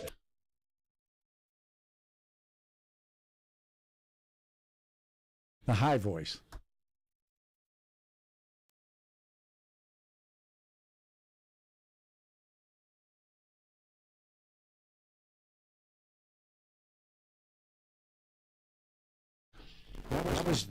It's the mouth of the South. Jimmy Hart, who I did a couple shows with, who I just loved. And he told me he was the lead singer of the Gentrys. Yeah. And he's also the one that told me Elvis used to come to pro wrestling and in the South and sit with the light guy up, elevated. So nobody could see him. So nobody could see him. And he was a stone cold mark. And of course it's really funny to some of the marks that came out. We had celebrities that would come to WrestleMania, and one of mine was Mary Tyler Moore. Loved her. And she comes in, and she's Mary Tyler Moore. And the more we talked, the more she just opened up, and how that conversation started and how it ended were completely different. It was really she really was sweet. She was marking. Yep, she was marking. All right. Yep. No, I mean, Elvis marked. Yeah. Well, you can see. I say he's a white trash kid from Tupelo, Mississippi. He'd stone cold mark.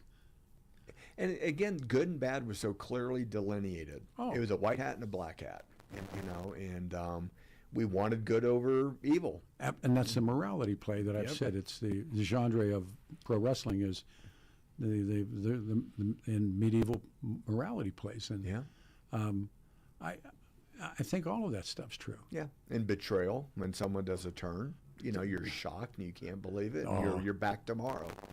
Yeah, Larry Zbyszko turning on Bruno Sammartino in the Garden, the greatest turn of all. Yep. No, that's, Yep. I mean. And when Andre turned. And that body slam heard round the world. Yep. He picked him up. Yes, and Hulk has said publicly as well, he goes, he's 700 pounds, he felt like 1,000. And he wasn't really sure, was he? No, and he tore, I think, a partial pec or shoulder or something when he did that. But he wasn't sure what Andre was going to do. And that was when he was having his back issues. He wore a brace underneath his singlet. And so you talk about when you're helping a guy body slam and helping land right. Yep. Imagine trying to help, first of all, pick a 700-pound man. And he doesn't just do a waist twirl. He gets him up to his chest and turn him and get him so he can land with doing the least possible damage to Andre. And Heenan told me, because Heenan was his manager, and they had to ride like in a golf cart to the ring because Andre couldn't walk. Yeah. And Heenan, he said, we had long talks about Andre, and he said, if Andre didn't want you to win, you didn't win. And he said straight up, he said, whatever Andre wanted, that's what was going to happen. Why they called him the boss. Yeah, he said, and Hogan was not sure what it was going to, and that's the biggest crowd ever, or second biggest crowd ever. I think that was Silverdome, I believe. Yeah. 93,000 people. Came to see that. Yeah, they brought him in like elevated carts, almost like when you're hanging lights. Yeah. And he said and he said that Andre couldn't have walked to that ring. He was that hurt by then, and he did what he did. I wonder what one of his paycheck was on that. It wasn't small. It wasn't an ice pack and cold beer like you got. No, it's like, is that check good? Yes, exactly. Well, try it in Detroit. Don't take a check. Working in Chicago. Yeah, don't take a check. The other one too was, and I got to meet him. It was Alex Karras, and he was doing a television show called. It was named after the kid. I forget if anybody can remember, but he and she becomes his wife, and they got the little kid, and they're raising the kid, and he's Alex Karras. And I'd always heard the story about him and Dick the Bruiser, because he had been suspended for gambling. Yeah, him and Paul Hornung. And they needed money. Yeah. And so they decided that he could pro wrestle, and he could wrestle Dick the Bruiser. And he could act well enough. Oh, he was great in Blazing Saddles. He punched out a horse. He was Mongo. Exactly. And so I said, well, tell me the truth of that story. And he said, well, he was fronting a bar, but it was really his then father-in-law that ran and owned the bar, but it's called his bar. It was in Detroit because they were playing for the Lions. And he said, so Dick the Bruiser was supposed to come in the bar and begin a commotion, and that would get in the papers, and then they were going to settle it in Cobra Bowl.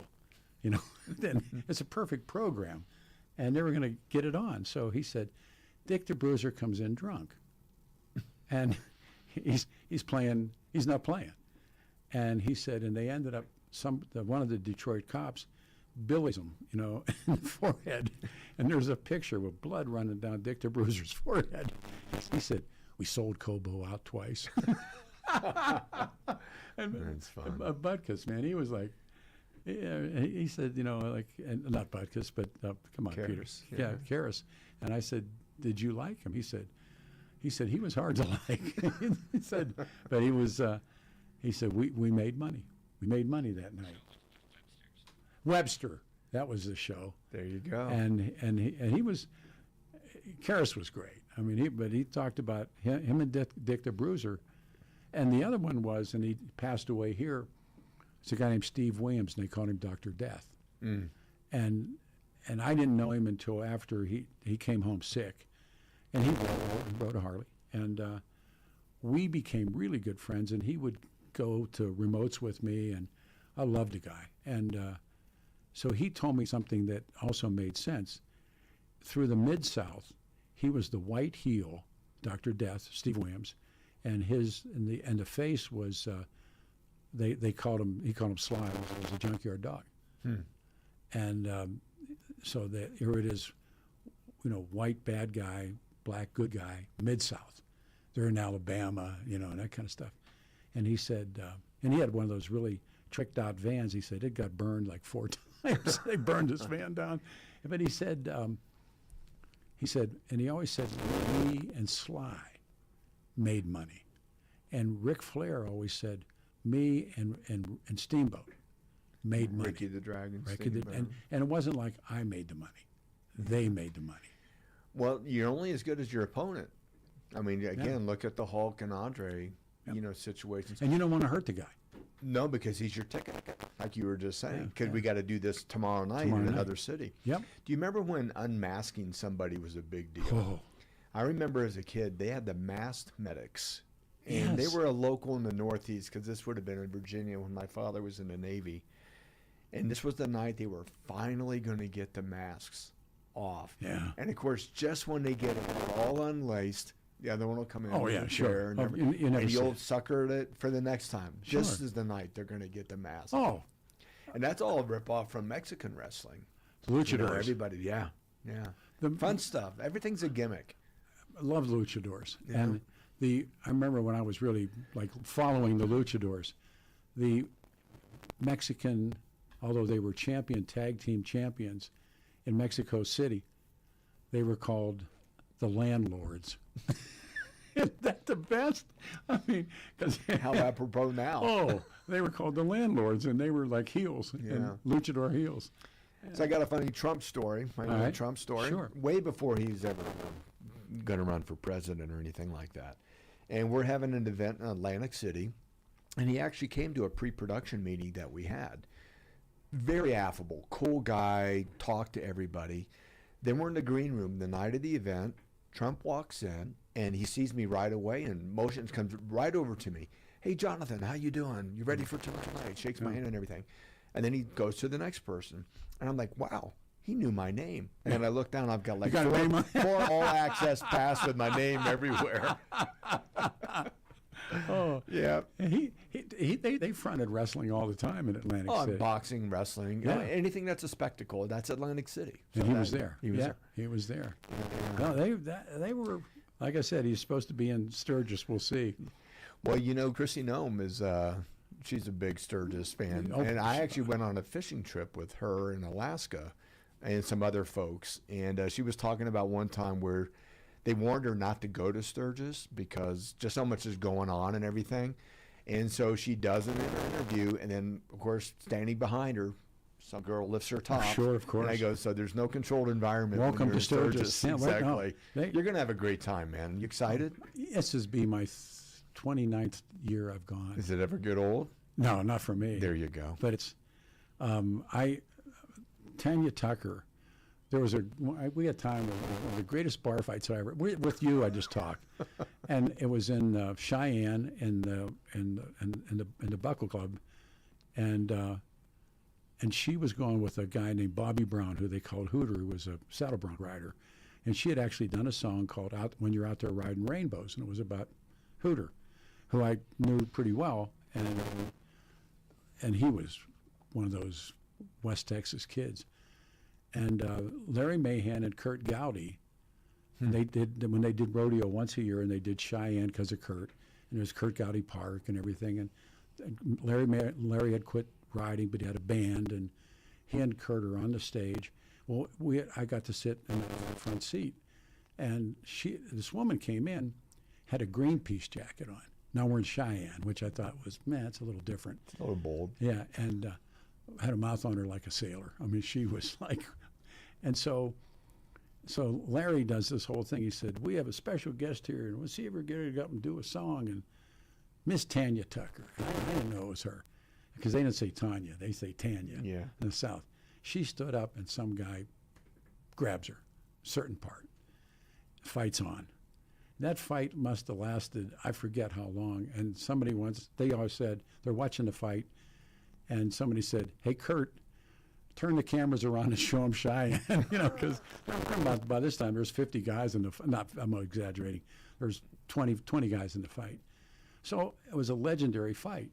So I'm in Cheyenne, I'm in Sturgis, and Tanya Tucker's appearing, and they had a celebrity ride. I get invited to ride, and sitting on a Road King is Tanya Tucker. And I went over and I said, Miss Tucker, and I said, I wanted to meet you.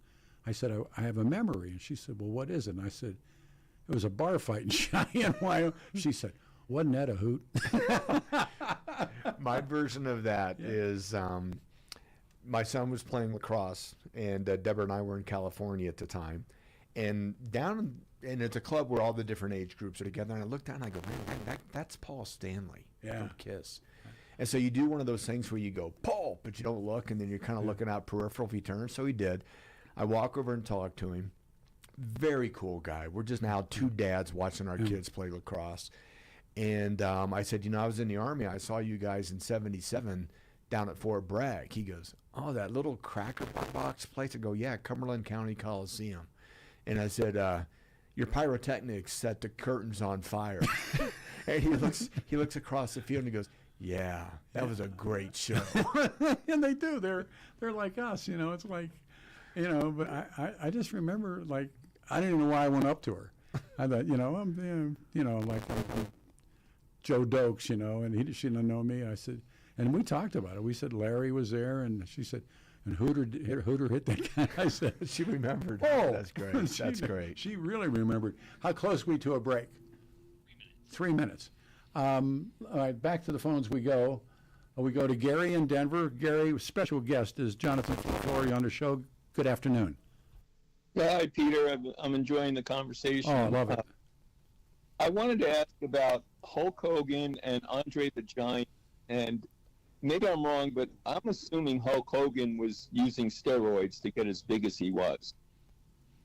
And yeah, as George was saying earlier, they took their vitamin. Peter, who's George? Get out of our conversation. Yeah, they took their vitamins, and they had to, not only for their physique to be larger than life, but steroids also really help in healing. And these guys got banged up. I mean, they do this night after night, and some punches are pulled, some aren't. But when you're body slamming on the floor, you're getting thrown on the ring, it adds up. And these guys, they'll blow a knee out just like any other athlete, or dislocate a shoulder. Do you know Andre the Giant's body was a little different. It wasn't so chiseled. Was he using steroids as well? That I can't speak to for him. I don't know, but he had I forget what it's giantism of some sort. There was a name for what he had. Yeah, it's usually when your feet, your hands, and your head get abnormally large, and then the rest of the body is trying to keep up. It was going to kill him. And people with that condition, he lived, I think, about 20 years longer than most people with that condition do. And they said it was probably his activity in physical activity could be what prolonged it. He was. I'm going to ask this question a little gingerly. I've heard that if you take steroids a long time, it kind of creates problems below the belt. How do they deal with that sort of thing? Well, I think we wouldn't know. We wouldn't know. Yeah, I think everybody you have to answer that to their own accord. Wouldn't matter anyhow. No. Yeah. What I saw was, it made. Yeah, I've heard that too. But there are guys with foreheads that get real big and they get a bunch especially if they took growth hormone. Yeah, that's where you would really see the pronounced eyebrows. And their eyes would turn yellow. And I saw those guys, and I was just told to stay away from them because they can have their moment. You don't know what they're going to do. Thank you, sir. We got to take a pause. Let's do that. One more, and we'll come back and wrap the show. This has been so much fun for me. It's 12:39, 710 KNUS.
First of all, thank you for today.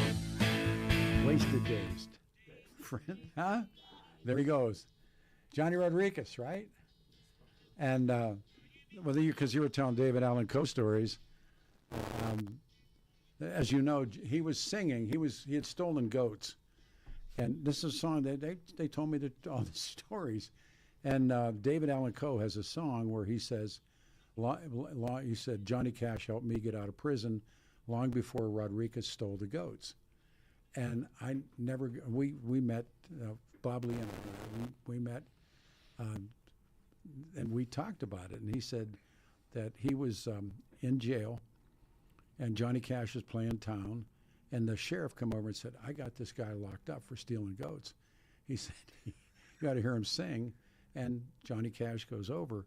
So we started talking about his career, and this is from, because you and I were telling great stories. And I said, John, what was the worst bars you ever worked? Well, they worked Tex-Mex border bars.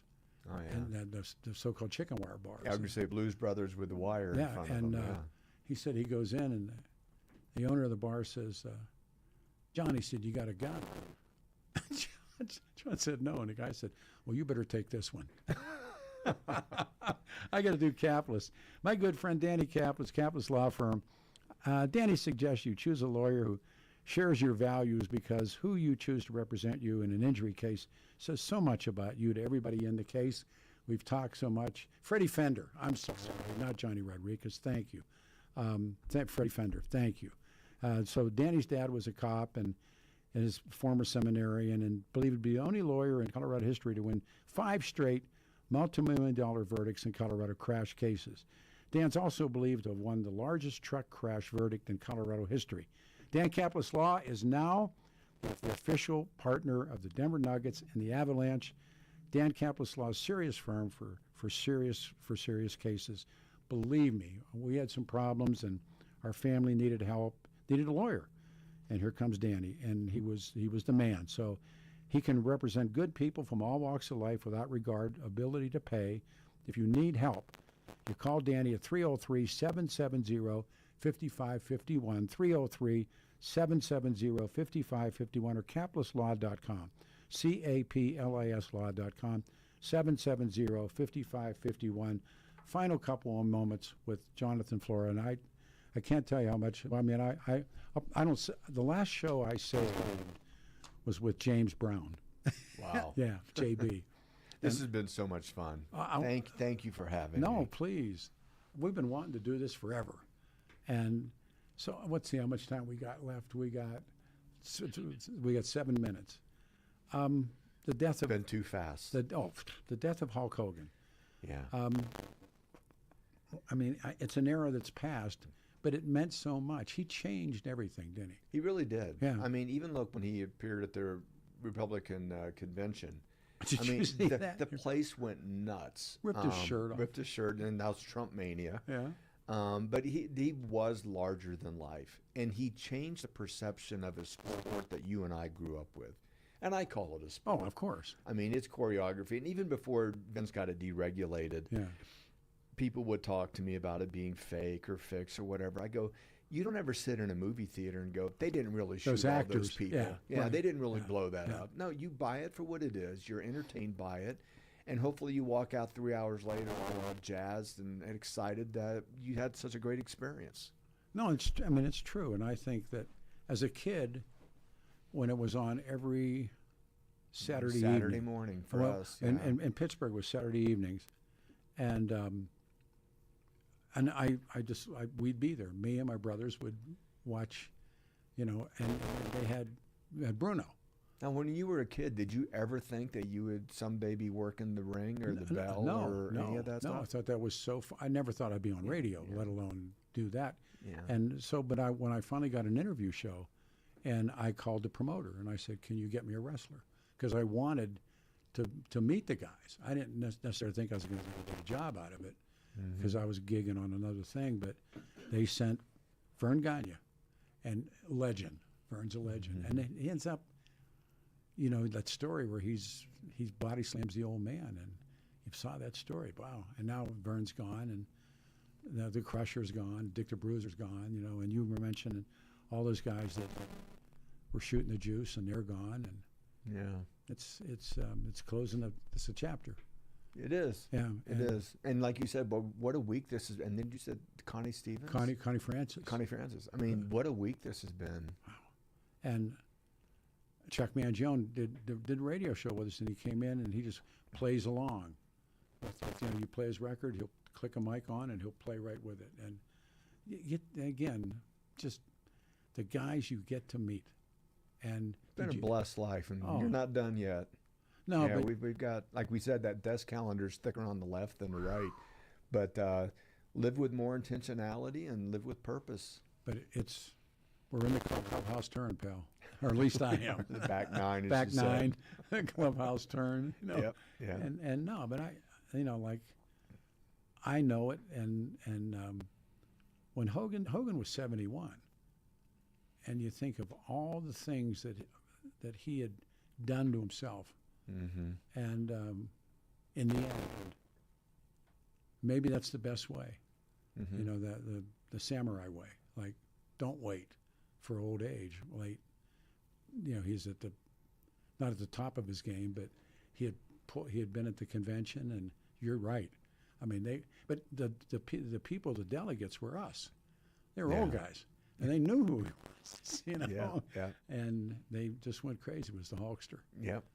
And I mean, because even when you look back at sports, there's so many great athletes. Every sport has them, but there's always that top 5 or 6 that you'll either talk about because of their athletic ability or whatever fondness you have for them, whether it was something they did or a game moment or they played for their team, something like that. I always said when people talk about stars, I said, you know, if either one of our senators or a governor got off the airplane in L.A. or New York, nobody knew who they were.